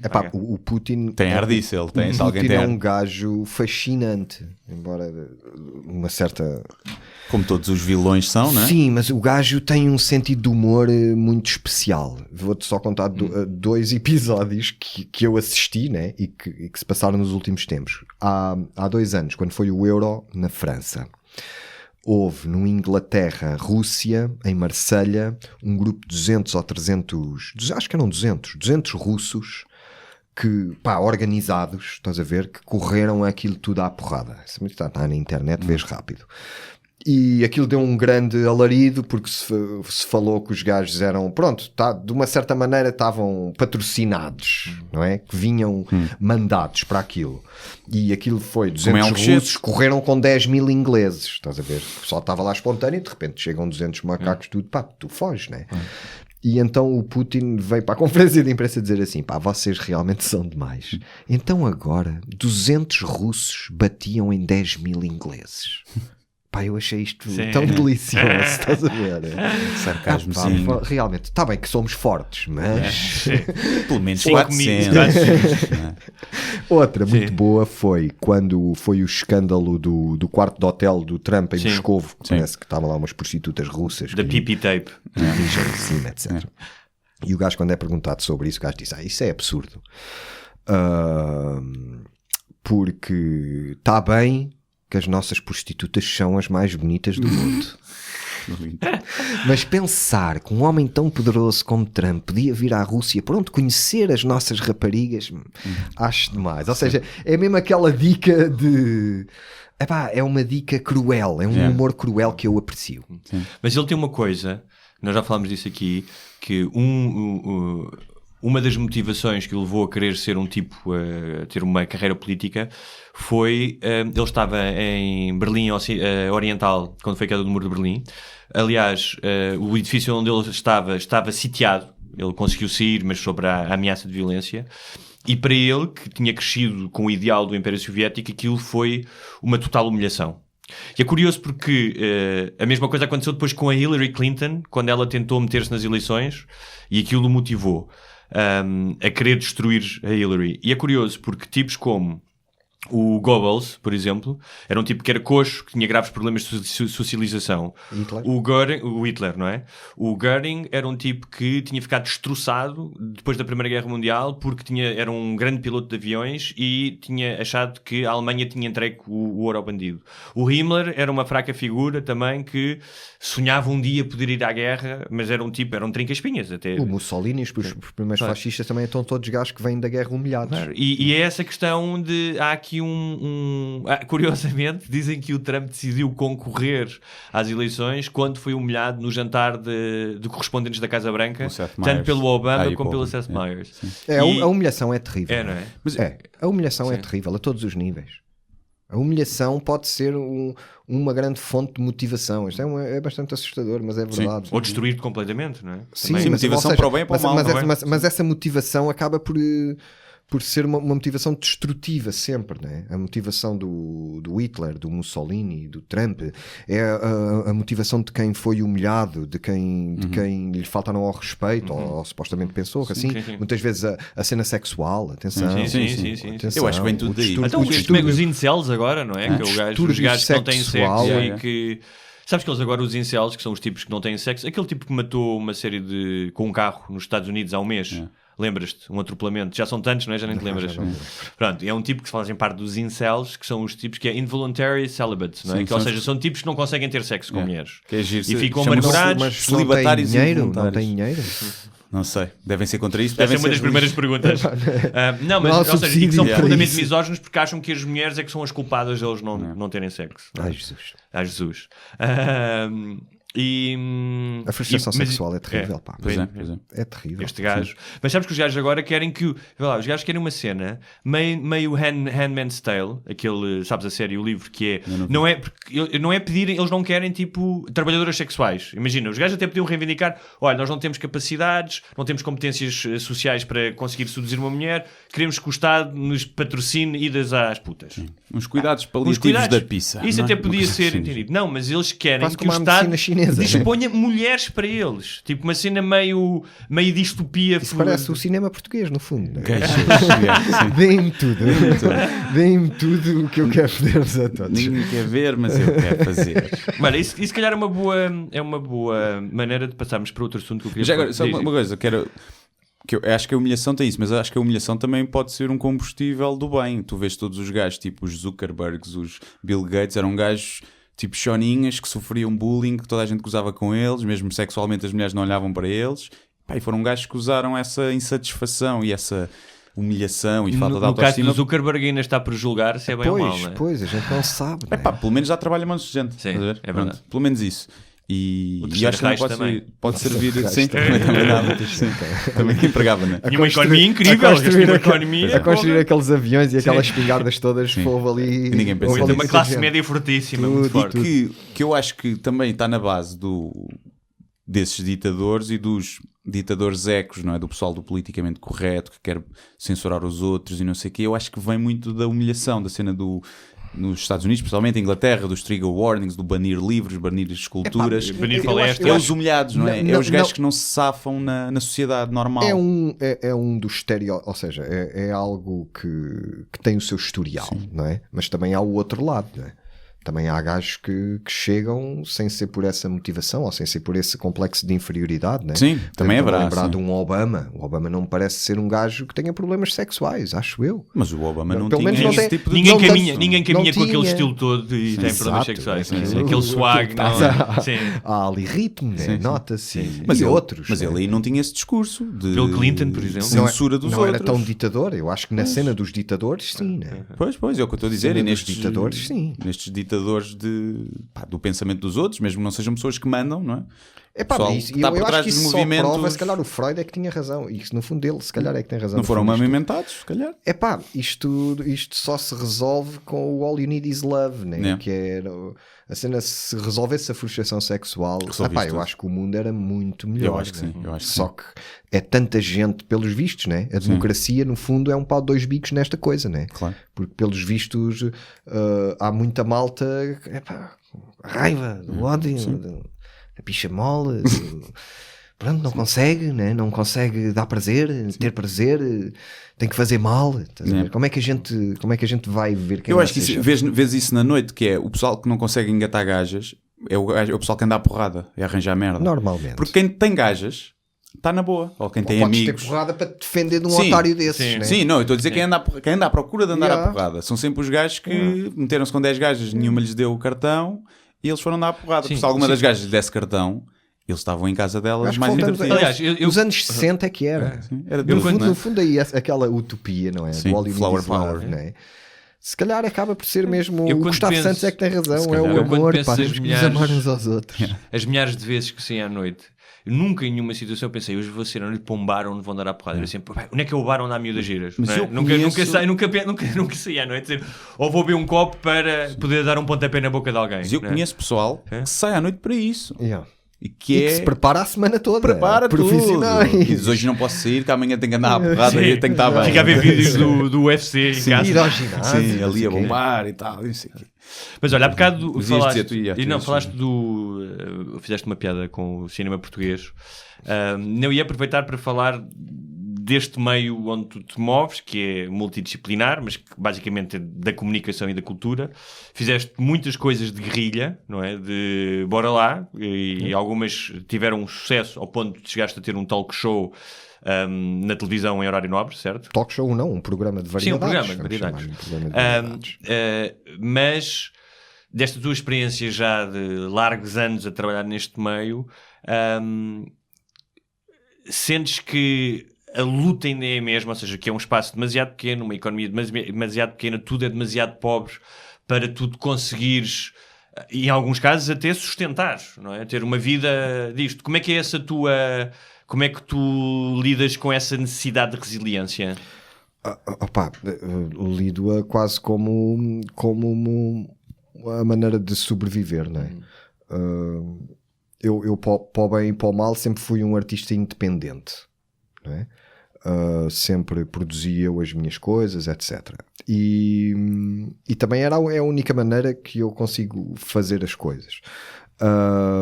Agora, o que acontece aqui é um bocado o que acontece no resto do nosso país. Eu acho que há muita gente instalada, não há uma cultura de mérito. Quando se fala tipo do problema de uma classe, tipo da classe artística, o pessoal quer deem-nos mais dinheiro em vez de nos deem mais facilidades, porque, por exemplo, eu entre mais dinheiro ou menos impostos, eu prefiro menos impostos. Mas nunca há muito esse discurso. Sim. O pessoal quer dinheiro para nós, que já cá estamos a receber, não é? Os que não recebem, que se orientem. Sim. E os que têm que, às vezes, investir do seu, esses, muito pior, que é o meu caso. Eu já ganhei dinheiro, já perdi dinheiro, já ganhei dinheiro, já perdi dinheiro, já houve coisas que eu às vezes não estava à espera de ganhar e ganhei bastante, outras que se calhar estava à espera de ganhar mais e perdi. E sempre foi um bocado esta a minha via. Agora, eu acho que hoje as coisas estão mais democráticas do que estavam há uns tempos, embora continuem alguns dos males. A internet ajudou. Houve a democratização das ferramentas. Eu acho que isso é essencial. Houve a democratização das ferramentas. Hoje em dia é muito mais fácil tu avaliares o impacto e fazer consequência disso. Por exemplo, eu quando entrei para a SIC Radical Pá, se não fosse a SIC Radical não tinham de fazer as coisas, estás a ver? E no entanto conseguia ali estar uns tempos a fazer as coisas. Hoje em dia, se calhar eu já não precisava da SIC Radical, ou já não preciso, se me apetecer. Agora, envolve sempre espírito de sacrifício, excepto para aquela minoria que tem sempre tudo, estás a ver? Claro. E aí eu acho que esse... Mas quem é que é essa minoria? Quem é que é essa minoria que tem sempre tudo? Sim. Quem é que tu achas que é essa minoria? Não sei, estou-te a perguntar. Tudo? Eu acho que está à vista de todos. Diz nomes. Não é nomes, mas é o quê? São as pessoas que recebem subsídios para fazer cinema. Independentemente do que façam, eu acho mal. Há pessoal que tu podes ter 5 programas que são uma merda de audiência e constantemente estás lá. Estás a ver? Pá, e é incrível. Então, mas qual é que a lógica disso? Uma televisão comercial quer ter audiência, quer ter pessoas que tragam audiência. Porque é que ao final de 2, 3 vezes de fracasso querem um tipo que não traz audiência? Mas isso não acontece na televisão comercial. Não, mas era o que ele estava a dizer. Não, eu disse na televisão. Isso não acontece, eu disse na televisão. Isso não acontece na televisão comercial. Pode ser na pública. Em relação à cena do cinema... Mas a pública é que temos aqui outra coisa, que a pública, então temos de discutir o que é o serviço público, porque ou tu tens uma televisão que desconsideras o serviço público e vais tentar ter audiência, ou então vais ter serviço público, e que é informar, educar e entreter. Depois, obviamente, tu podes escolher o que é que podes fazer, mas não podes, imagina... Mas há uma responsabilidade. Estamos a falar de entretenimento. Quando o serviço público está a fazer entretenimento, das duas uma. Ou entra numa lógica de... audiência, já se tentou, correu mal, ou entra numa lógica de rotatividade. Sim, e de novas oportunidades. E tentar entrar em novas vozes e tentar, eu acho por que exemplo... esse equilíbrio ainda está um pouco por fazer. Mas sabes qual é que é um dos grandes problemas? Apesar de todos, eu acho que é mesmo um grande problema. Eu ontem estava a falar isso com pessoas que trabalham em televisão, ou tentam trabalhar em televisão e em cinema, que é a indústria das novelas. Que tem um grande mérito, porque é a única indústria realmente audiovisual que existe, que dá emprego a muita gente, que move muito dinheiro, mas que há 30 anos, não é? Mais, as portuguesas há menos tempo, mas que monopoliza completamente as audiências nos horários novos, não é? E é transversal. Novos, velhos, ricos, pobres. E o que eu estava ontem a conversar era, mesmo que tu ponhas, hoje em dia, um grande produto, imagina agora que tu conseguias ter dinheiro para fazer uma minissérie de 6 episódios, do caraças, pá, com os atores que querias, com 1 ano para fazê-lo, tudo isso, mesmo que fosse uma série do caraças, dificilmente iria aproximar-se em audiências a uma novela. Isso não é bem assim. Não achas? Porque há um hábito, e depois há outra coisa que é, quando tu tens um produto das novelas, há a ficção diária, tu ganhas esse hábito. Enquanto tu tiveres uma estação em que fazes séries de 13 episódios, de 2 meses em 2 meses, estás a apostar num produto novo. Portanto, estás a arriscar que as pessoas deixem... Repara, eu não estou a fazer apologia de nenhuma coisa. Eu acho que, por exemplo, em relação à RTP, e eu estou à vontade para falar porque o documentário que eu acabei agora, nestes dias, é para a RTP2, portanto sei do que é que eu estou a falar lá. Eu acho que na RTP, nos últimos tempos, tem havido uma melhoria em relação ao facto de se dar mais oportunidades. Embora eu acho que tem que ser levado mais adiante. Porque aqui criam-se muitas vacas sagradas. Eu sou contra as vacas sagradas. Nada contra as vacas, mas as sagradas não. Criam-se vacas sagradas. E eu acho que isso é pernicioso. Porque é pernicioso por causa disso. Porque somos todos mais ou menos parecidos, não é? No nosso estilo. Vais tu, tens 10. Vai este, tem 9. Vou eu, tenho 11. Ok. O gajo que venha e tenha 20 é um perigo para ti. E isto não pode ser assim. Não, devia ser o contrário. Se o gajo está a abrir portas, não é? Eu acho que sim. Eu sempre pensei isso. Mesmo que tu não gostes. Sim. Mas estavas a falar de mesmo RTP. que tu não gostes. Porque eu, por exemplo, eu em relação à comédia, eu gosto de ver programas de comédia que tenham boas audiências. Porque isso, indiretamente, pode-me dar mais possibilidades a mim ou aos outros do que que tenha, é sempre, as montanhas parem sempre ratos. É como o stand-up, eu adoro ver outros gajos stand-up comedian, sejam meus amigos ou não, se gosto eu particularmente do humor deles ou não, esgotar salas grandes, porque é sinal que as pessoas, se tiverem uma boa noite de comédia ali, vão pensar, olha, isto stand-up é giro. Em Faro, nesses sítios. Quero ver mais, vou descobrir mais gajos. Eu acho que não há concorrência, pode haver na televisão, porque, sim, mas uma coisa é um espetáculo onde o pessoal está a ir ao objeto. Outra coisa é tipo um espaço como a RTP, que é de todos nós, que eu acho que tem que ser, e eu tenho esperança que vá ser ainda mais, pelo menos... Tenho algumas agora com com esta mudança? Eu acredito que sim, porque eu acho que isto também é um processo que tem que ser também os intervenientes no espaço, tipo os produtores, tipo eu, a não deixar estas coisas morrer e na altura certa, com as pessoas certas, falar-se disto, não é? Que é, haver oportunidades. A cena da série. Por exemplo, tu tiveste agora uma série espanhola que teve um sucesso mundial. Casa de Papel. Quantas séries é que houve antes dessa... Muito. Que se calhar até essa acontecer. Mas isso é que é muito importante. E estás a dizer um ponto essencial, que é o que a RTP estava a permitir.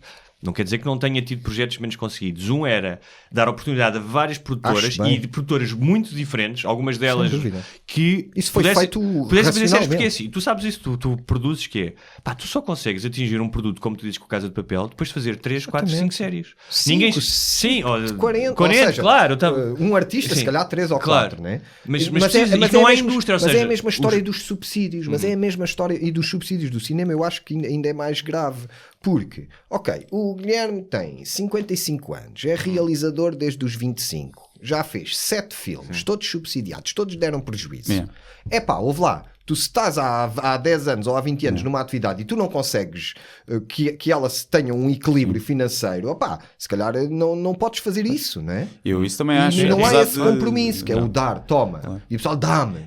E quando são há uma coisa no ICA que é, se tu fizeres mais de 100 mil espectadores, tens o direto que te dá... Que foi o que usou agora o Luís Ismael do Porto, o que fez o Balas e Bolinhos para fazer o filme dele, dão-te uma percentagem do dinheiro, não é? O que quer dizer que, imagina, tu dizes, orçamentas o teu filme, vamos imaginar, em 400 ou 500 mil euros, e eles dizem, damos-te 50%, ou seja, tu tens que ir arranjar os outros 200 ou 300. O que às vezes não é fácil, não é? Sim.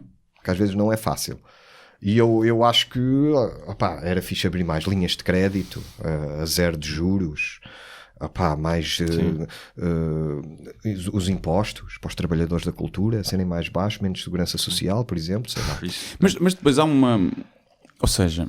Eu percebo que haja, mais facilmente eu acho legítimo haver um subsídio para um documentário sobre um período da história qualquer, português, do que para haver para um filme de entretenimento, de comédia.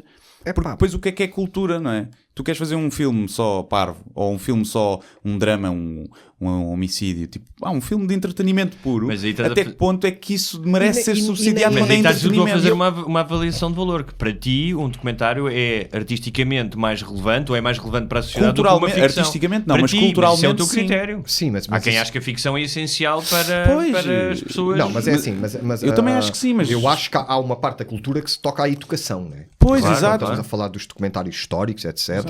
Eu acho que é importante haver essa produção, e hoje em dia porque isso faz parte da educação mais do que da cultura ou do entretenimento. O problema é que hoje em dia os subsídios não são dados com base nisso, na premissa do filme, na premissa do realizador. E o subsídio em si, e eu falo isto como alguém que nunca teve um subsídio, e eu já tive coisas que muita gente viu, estás a ver? Eu acho que tu, quando à partida já está feito, torna-te sempre muito mais umbiguista. Eu acho que tem que haver uma certa dose de risco de tu queres fazer algo completamente só para agradar, mas que consigas arranjar um compromisso entre aquilo que tu queres fazer e a cena tornar-se interessante. Sim. Tu aqui no cinema português, a cena mais chave disso que tu vês, que está-se tudo a borrifar porque já tem o deles no bolso, é os trailers. Os trailers são uma treta. São uma merda, verdade. E nos Estados Unidos tu tens uma indústria só de trailers. Os gajos que fazem os trailers não são sequer os mesmos que fazem os filmes. Sim. Porque o trailer no cinema, na América ou em França, onde o cinema é realmente profissional, em mais de 90% dos casos o trailer é sempre melhor que o filme. Vocês já viram, por falar em subsídios, já viram a polémica que surgiu com o João Botelho por causa do filme Peregrinação? Viste aquilo do... Vi. Sim. Que supostamente ele incluiu personagens que não são do livro original do Fernão Mendes Pinto, mas são de um livro de uma autora que escreveu, e ele foi lá buscar essas personagens, colocou-as no filme. E depois disse, eu tentei contactá-la, mas não consegui. E no final pus o nome dela nos agradecimentos. O que a gente apaga a todos, né? É o que faz dançares bem no Lux. Sim. Mas, por exemplo, uma coisa... Se o Tony, olha, eu no outro dia escrevi isso no Twitter. Se o Tony Carreira estivesse a dançar no Lux como está o João Botelho, nunca tinha havido esta bronca. Ia para música. Ia para música, atenção. Mas uma das coisas que eu acho é essa, que eu acho que os subsídios para... vamos chamar-lhe cultura, mas parte que é entretenimento ou o que seja, deveriam ser mais até para a publicidade e para o marketing e para telespectadores.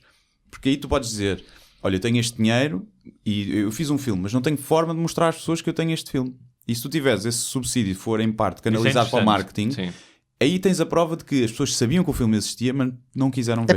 E haver alguma responsabilidade, por exemplo. Imagina, tu queres fazer um filme, não é?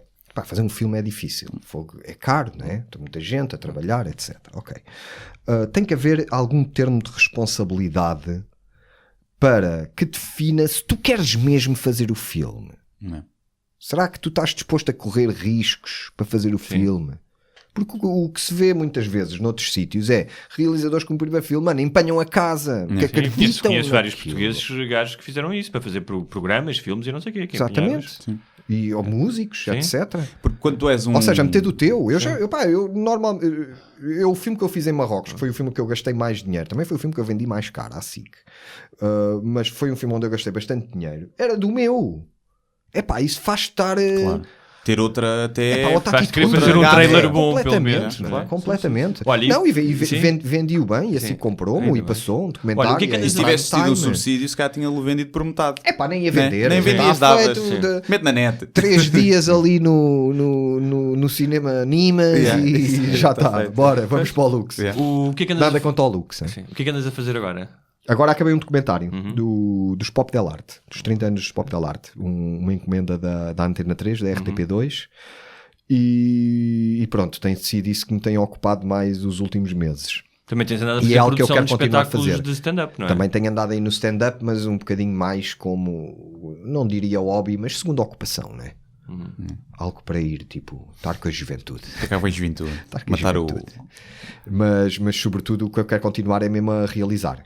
É o que me dá mais gozo atualmente. Mas documental ou ficção? As duas. Devemos fazer um filme aí, não é? É mais acessível eu fazer documentários, e eu gosto muito de os fazer. Mas tenho o sonho de um dia fazer ficção, não é? Mas se calhar ainda vou ter que fazer mais alguns documentários para Mas olha, estas novas plataformas, na mudança, as plataformas como Netflix, Hulu, Amazon, deram um grande empurrão, por exemplo, no cinema documental e nas séries documentais. Sem dúvida. Tanto de dar espaço para elas aparecerem, como para público. Exatamente. E documentários, no Netflix, tens documentários muito bons. Porque eu que gosto do género já há muito tempo, sendo a boa de um documentário que a mim me atrai hoje mais do que a maioria das ficções, é muito mais, ou seja, embora se esteja a falar de realidade, há muito mais efeito de surpresa no documentário. Há mais tensão, não é? Do que... E as próprias, não lhe chamei interpretações, mas tipo, eu tenho visto personagens em documentários que são pessoas reais, mas que nos filmes são personagens, coisas completamente inacreditáveis, que eu acho muito dificilmente algum escritor poderia criar algum personagem assim. Estou-me a lembrar agora de um que está no Netflix, que é o Wild Country. Wild Country, sim. Aquilo ali, do Osho. Eu não vi e da Sheila. Incrível. Eu adoro quando ele diz She's a vengeful bitch. Aquilo para mim é tipo ao nível de um House of Cards. Há um ótimo também que nós já falámos aqui, que é o Flint Town, que é sobre a cidade de Flint, que foi uma cidade que... Aquela do envenenamento. Do envenenamento, e que foi uma cidade que nos anos 50 era a capital automóvel e que agora vive na profunda pobreza, com problemas raciais de polícia. Eles tiveram 2 anos lá, exatamente, tiveram 2 anos lá, e especialmente durante a campanha, e é um retrato extraordinário sobre a vida de uma cidade contemporânea. Evil Genius já vi. Ainda não vi o trailer ontem. Vi o Evil Genius, mas agora que já acabei de fazer este, já tenho um bocadinho mais tempo para ver. E eu gosto muito de documentários de música, isso aí é o estilo que eu gosto mais. Há um muito bom de hip-hop são só 4 ou 5 episódios. O Defiant Ones, com o Dr. Dre e não sei o quê. Sim, já vi esse é muito bom. Muito fixe. Esse é muito bom. E há um que agora caiu no Netflix, salvo erro, que é um documentário já antigo, e para quem goste, é uma coisa maravilhosa, chama-se Anvil, que é a história de uma banda de heavy metal que não teve muito sucesso. Ou seja, que teve um bocadinho de sucesso nos anos 80, mas que depois não teve sucesso nenhum. E é a história deles. Um é tipo trolha, o outro é empregado de limpeza, mas continuam com a banda. É das coisas mais fantásticas. É como os excessos, aqueles documentários dos excessos, que agora é diferente, estão todos gordos e feios. Este é diferente, porque este é muito dramático, estás a ver? E é muito bom. E está no... Ele acho que chegou a ser candidato ao Oscar e tudo. Não sei se viste, esse não está no Netflix, mas aconselho, são só 4 episódios, chamado Soundbreaking. Sim.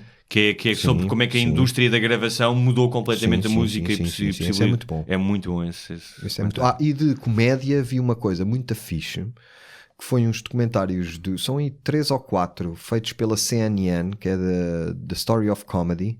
Eu acho que vi. Tenho que ver isso. Acho que vi. Mas já tem um... Já tem 1 ou 2 anos para aí. Sim, eu acho que já vi. Muito bom, gostei muito. Okay. É CNN ou BBC? Acho que é CNN. Eu acho que vi um da BBC, acho que então não deve ser o mesmo. Bem, fechamos o Estaminé? Podemos fazer uma coisa que nos irrita, uma rúbrica que nós temos, que é coisas mundanas que nos fazem comichão. Aquelas que te apetece matar alguém quase. Tá bem, comecem vocês para eu ver como é que é. Vamos pôr entrar o jingle. Morre, diabo! Eu quero que você se foda, seu filho de uma p... Coisas que nos fazem comichão. Eu não pensei em nada. Também não. Também não. Portanto, já sei, é uma coisa básica, mas eu normalmente basta sair de casa para coisas me irritarem.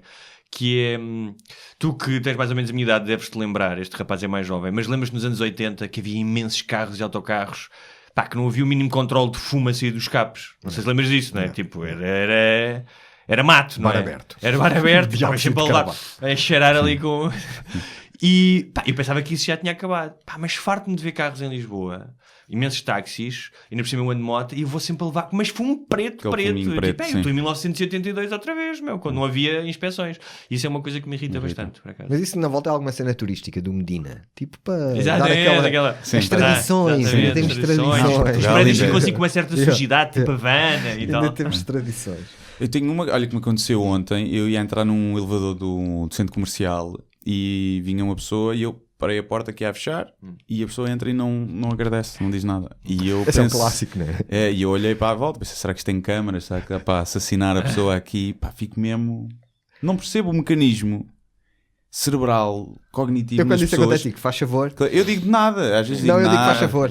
Tipo, como se fosse empregado da pessoa. Elas normalmente mancam-se, estás a ver? E tipo, não percebo como é que é uma coisa tão básica que é, dizes obrigado. Sabes que, só por falar disso, que atitude é que tu deves tomar nessas ocasiões? Deves confrontar a pessoa, tipo, como tu estás a dizer, ser irónico e dizer nada, ou ignorares? Porque uma vez li uma crónica Depende da pessoa. Depende do dia. Se for muito grande, se for uma estafada juveleu, não vai estar com merda. Faz favor de entrar. Dizemos nós obrigado pela sua presença no elevador. Porque uma vez vi uma crónica da Adriana Calcanhoto no jornal O Globo, em que ela dizia falava da questão de educação cívica, mas para ela era, se vires alguém deitar um maço de tabaco para o chão, não vais lá dizer isto é seu, mas apanha e deita no lixo. Eu percebo onde é que ela quer chegar, mas tenho alguma dificuldade com isso. Eu tenho muito mais gozo quando vejo, como vi no outro dia um vídeo no YouTube, um gajo no trânsito a mandar coisas para fora, o carro atrás, o gajo sai do carro, agarra em tudo e manda outra vez lá para dentro do carro. Eu já fiz isso uma vez. Não mandei. Uma senhora foi ali ao Hospital de Santa Maria, já foi há uns anos, num semáforo, abre a janela, montes de papéis, mas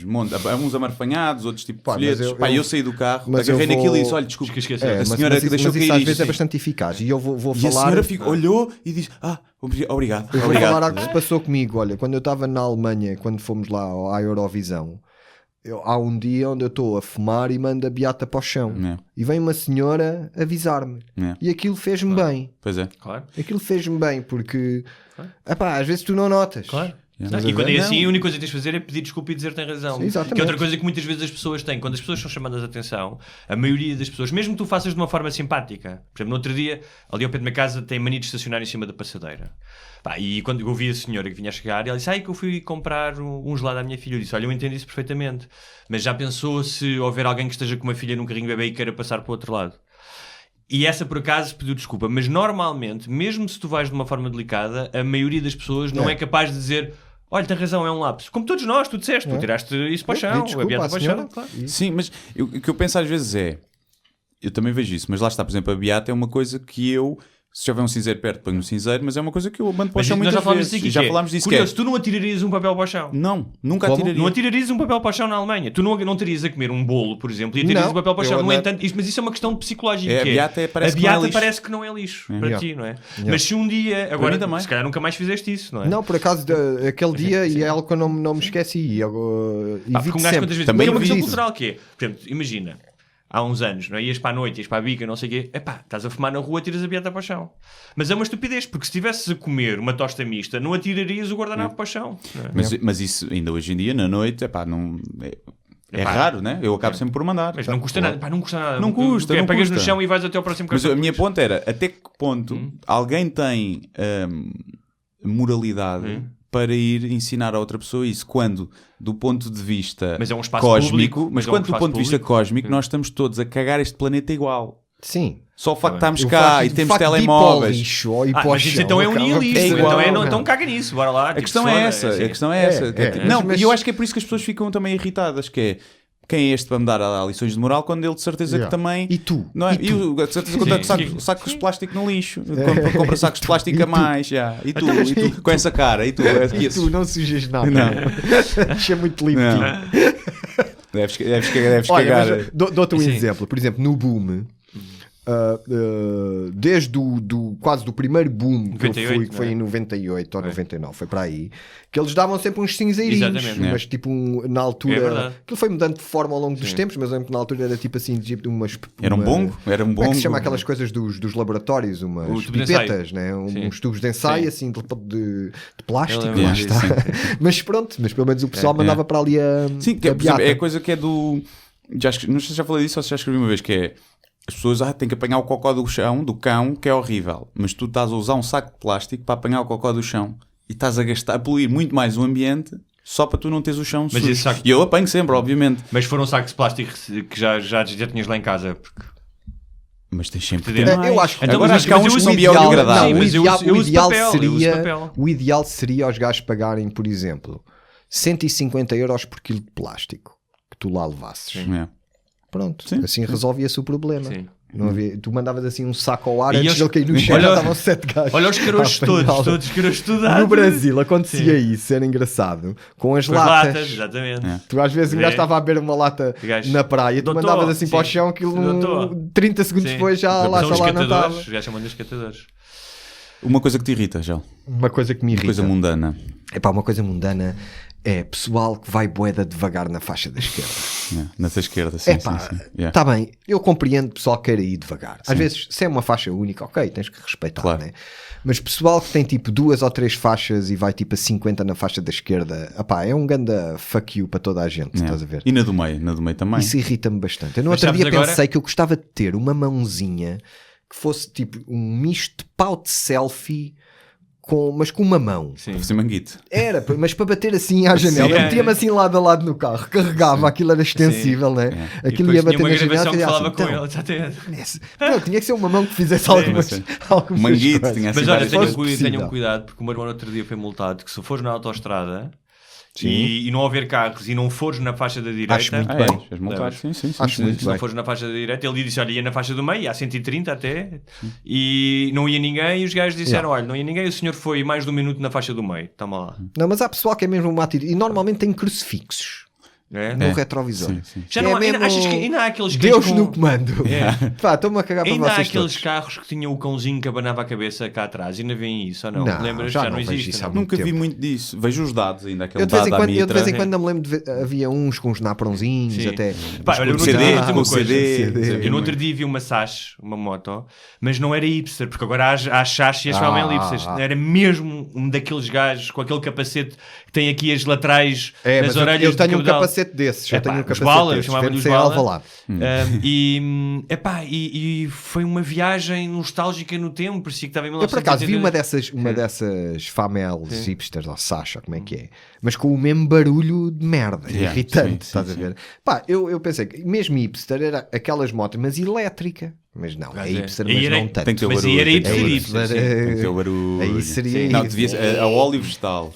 Há outra coisa que me irrita, que é orgânico. Outra coisa que me irrita imenso, que é gajos com motas e que mudam o escape para fazer mais barulho. Ou seja, são grandes motões. Portanto, tu já tens um motão para chamar a atenção. Tipo, ok, nós entendemos. Tu passas, nós já sabemos que tens uma moto. Precisas de ter um escape para fazer mais barulho, meu. Às vezes estás numa esplanada e tipo...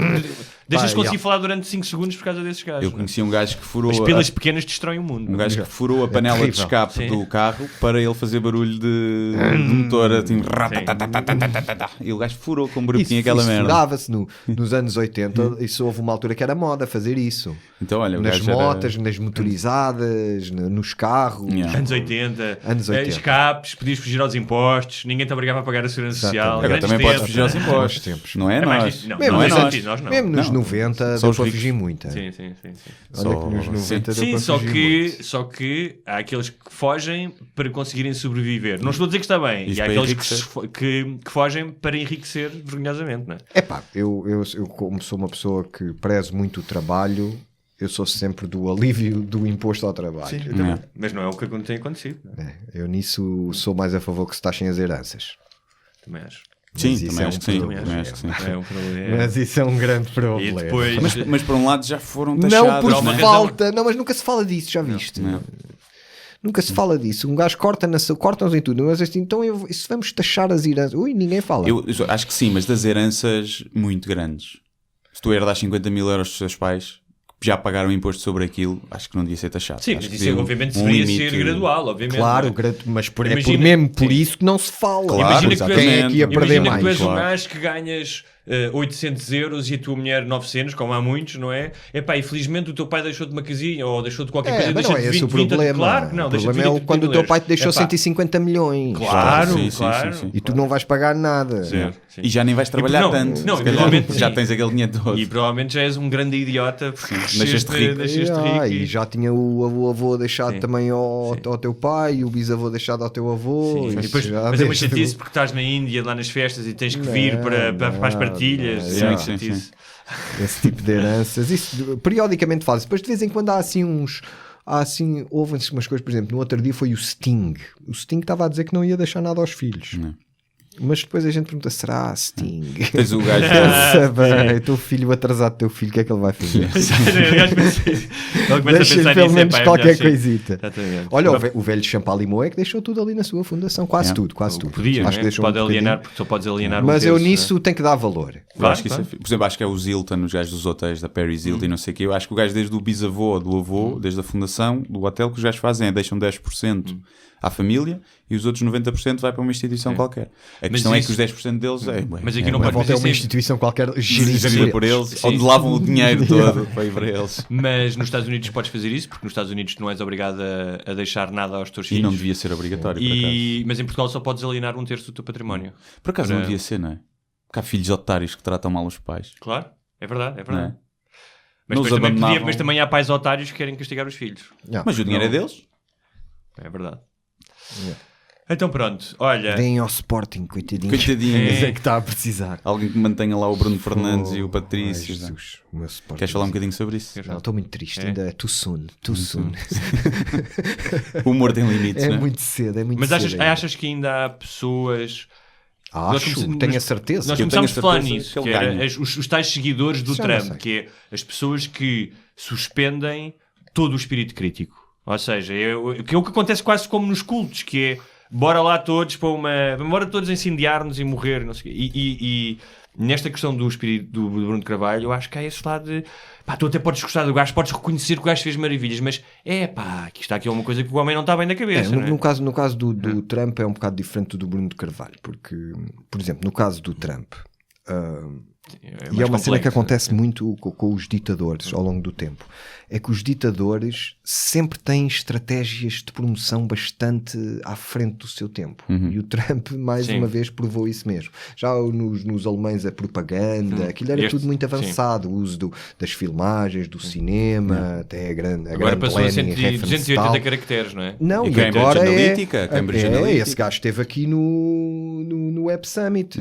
os posts, o que é que tu queres ouvir? Este mora em Sacavém, este é segurança nas ruas, toma lá o postinho de segurança nas ruas, o outro é emprego, ou seja, e ele ganha muito por causa disso, por relaxe do outro lado. Mas tu achas que há muita gente que, independentemente, mais uma vez, independente dos méritos do Bruno de Carvalho ou disto ou daquilo, o que eu vejo, posso estar enganado, mas o que eu vejo quando ouço aquele homem falar é este homem não está bem. Não está bem no sentido em que, para tu Sim, não teres uma perspectiva de estares constantemente a falar logo a seguir eu reparei isso ao que aconteceu na academia. A primeira entrevista que ele deu, ele disse para aí 4 ou 5 vezes no primeiro minuto eu. Mas isso já é do estilo dele, já não é de agora, não é? Mas não ver, ou seja, continuar a ameaça, estão todos contra nós, a ameaça de fora, a ameaça de dentro, quase aquele estilo paranoico. Das duas uma, ou o gajo tem razão e isto realmente há aqui uma tira de conspiração completamente fabulosa e que envolve centenas de pessoas, ou então ele não é isso, perdeu o pé. Tens que ver o que é que vinha antes dele, não só no Bruno Carvalho como dos outros ditadores todos. Normalmente os ditadores vêm quando a coisa está mesmo muito podre. E antes do Bruno Carvalho a coisa estava ultra podre. E tu achas que ele se candidatar a ganhar as eleições? Depende da alternativa. O problema é que os do passado, se for contra os do passado, ele ganha. Os Richardis porque o pessoal também não quer aquilo. Okay. Estás a perceber? Ele teve um grande apoio de malta que é Sporting há muitos anos e que se identificou sobretudo com o sportinguismo dele. Não é? Isso é uma coisa comum como ao nacionalismo do Hitler, o amor dele. E realmente, como também nos primeiros tempos do Hitler, até do Salazar, dos grandes ditadores, economicamente a cena tornou-se viável. Só que de repente o ego, né? Voltamos à mesma coisa. Aquele ego está inchadíssimo, né? E achas que ele já está a destruí-lo? Achas que o tipo de discurso que ele fez, as coisas que foi dizendo, permitiram que aquilo acontecesse? Ou seja, não estou a dizer de uma forma voluntária e orquestrada, mas tal como os tipos em Charlotte com o Trump apareceram com as tochas e símbolos nazis? É assim, indiretamente sim. Ou seja, é um clima que se começa a propiciar, não é? Acaba por ser um conjunto de condições que formam a tempestade perfeita. Não é só uma coisa. Eu não acredito, não quer dizer que não seja verdade, mas eu não acredito que tenha havido uma cena direta. Um mandante, não é? Ainda não acredito. Sim.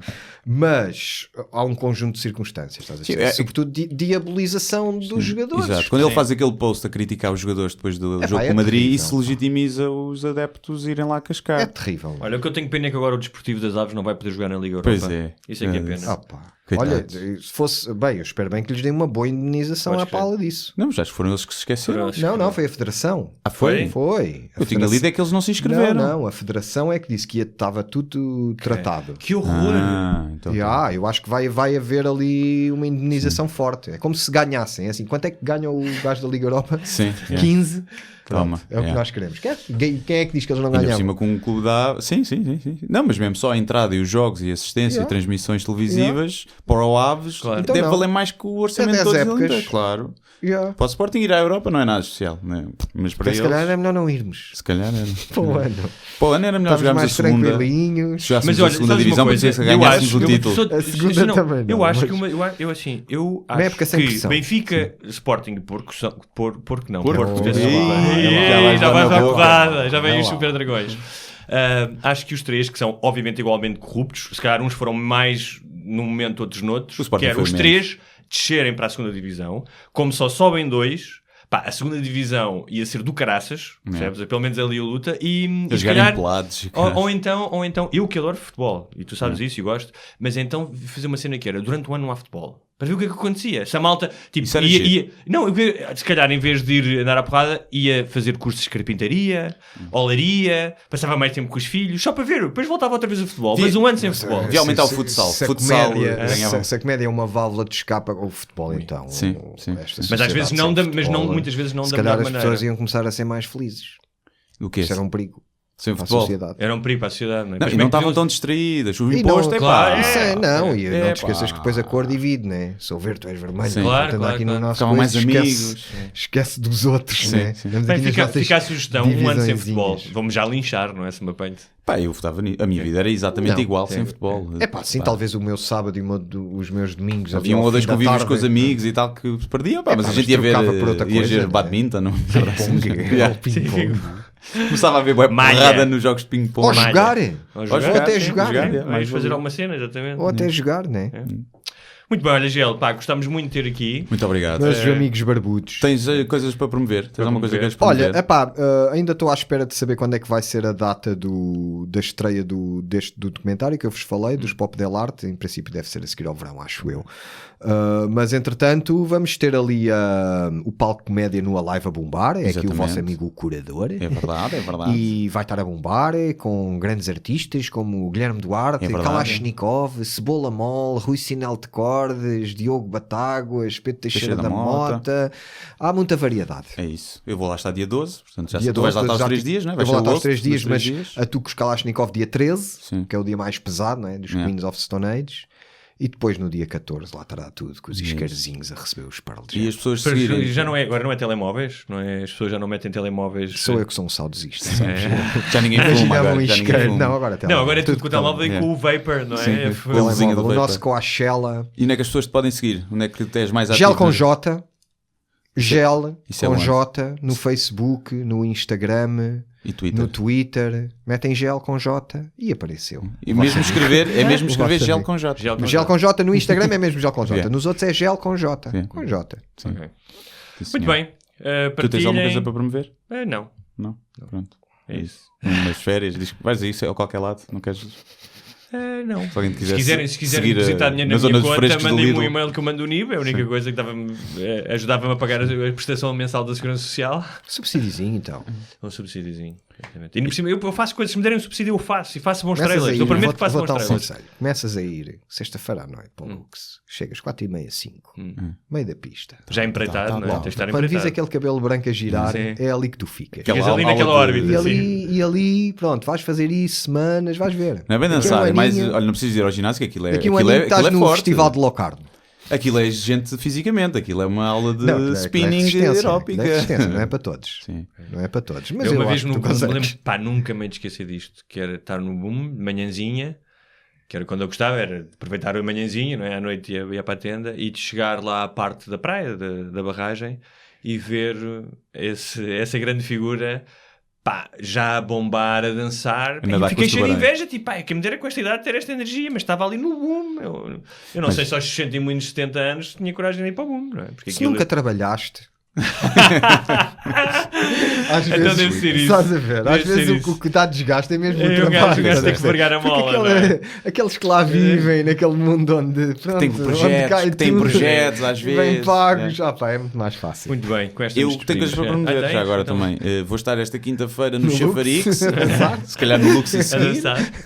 Vou estar no Chafarix com o Daniel Carpeto e o João Pinto. Apareçam lá, vai ser uma noite de comédia ali para os lados de Santos, pesquisa. É um comedy club ali em Lisboa que estavam todas as quintas. Com sorte, está lá o Luís Represas. Está lá o Luís Represas, sim senhor. Vê se não ficou o Chafarix está aberto com stand-up, agora é a grande sala de stand-up de Lisboa. Todas as quintas-feiras tem. Então, pé da minha casa, por cima. Eu já lá fiz 2 ou 3 vezes, que já durei há uns 2 ou 3 meses. Sim, para aí. Eu acho que não tenho nada. Eu acho que é fixe. Faz falta um comedy club. Mais do que um. Em Lisboa, no centro de Lisboa, ainda por cima. O Chafarix nisso embora seja pequenino, mas a localização é porreira. Mas eu acho que já começa a fazer falta uma coisa profissional mesmo. Sim. Um circuito mesmo. Ou não, um bar que tenha um bar mesmo assumido que é pelo menos quinta, sexta, sábado. Eu acho que faz falta. E já agora, 15 de junho, vou estar no Coliseu do Porto com o Hugo Sousa, Eduardo Madeira, João Seabra e Francisco Neses. Apareçam. Vai ser uma noite em grande, em Coliseu. Nunca atuei lá. Vai ser giro. Mas é fixe. Vamos ver, se tiver gente. Se está vazio é merda. Está cheio. Esses sítios grandes é está cheio. No Porto o pessoal adere. Por acaso no Sim, Porto, é mais... o Porto o pessoal adere. E pessoal está a comédia. E gostam dos artistas estrangeiros como nós. Sim, não vem de outra nação. Né? E é isto. Muito bem. Bem-aja. Bem-aja. Partilhem. Subscrevam. E cenas. E tudo bom. Sejam felizes. Sejam felizes. Façam amor. Sim. E se não fizerem muito bem o amor, vão tentando fazer mais o amor. E vão às meninas se for preciso. Porque não há uma maneira única de fazer bem o amor. Não. Isso é algo que se aprende, é que há muitas maneiras de fazer é arranjares alguém que goste de fazer o amor como tu gostas de fazer o amor. Seja igualmente uma merda como tu gostas. É maneira de terminarmos isto, não é? Este acho bonito. Seja igualmente mau na cama como tu, que é para não notar. Ou muito bom. Porque também se és muito bom e outra pessoa também. Não é bom para ninguém. Se és muito apetite e outra pessoa não tem, não é bom para ninguém. Gosto tanto de látex como tu? Sim, de pés. De pés e de... Nenhum de vocês vê o Billions? Já ouvi falar, mas já ouvi nunca falar. vi. Vocês têm que ver o Billions, mano. Já vai na terceira série. Estava a falar isso disso não é com porque aquele gajo que entrava no Paul Homeland, Giamatti, aquele inglês. é esse. E agora entrou o John Malkovich também, já lá está. E então estava a dizer isso porque há lá um casal que é o Paul Giamatti e a mulher dele, não a conhecia, pelo menos a atriz antes disso, que tem uma vida sexual muito interessante. Ele é procurador da justiça, mas gosta das coisas. Vamos ver isso. Gosta da martice. Até para a semana. Deus, até para a semana. Muito obrigado por assistirem a mais um episódio Sem Barbas da Língua. Não se esqueçam de subscrever na vossa plataforma de eleição, iTunes, SoundCloud, YouTube e muitas outras. Se tiverem dúvidas ou sugestões, podem enviar para o endereço de correio eletrónico sembarbasnalingua@gmail.com. Podem também passar pela nossa página de Facebook, deixar o vosso like ou a vossa mensagem. Sejam felizes e até à próxima. Mas eu só lhe pergunto se é assim que o país anda para a frente. Eu vim com sacrifício pessoal. Acho que o país está doido, com todo o respeito, e portanto eu não vou continuar a entrevista.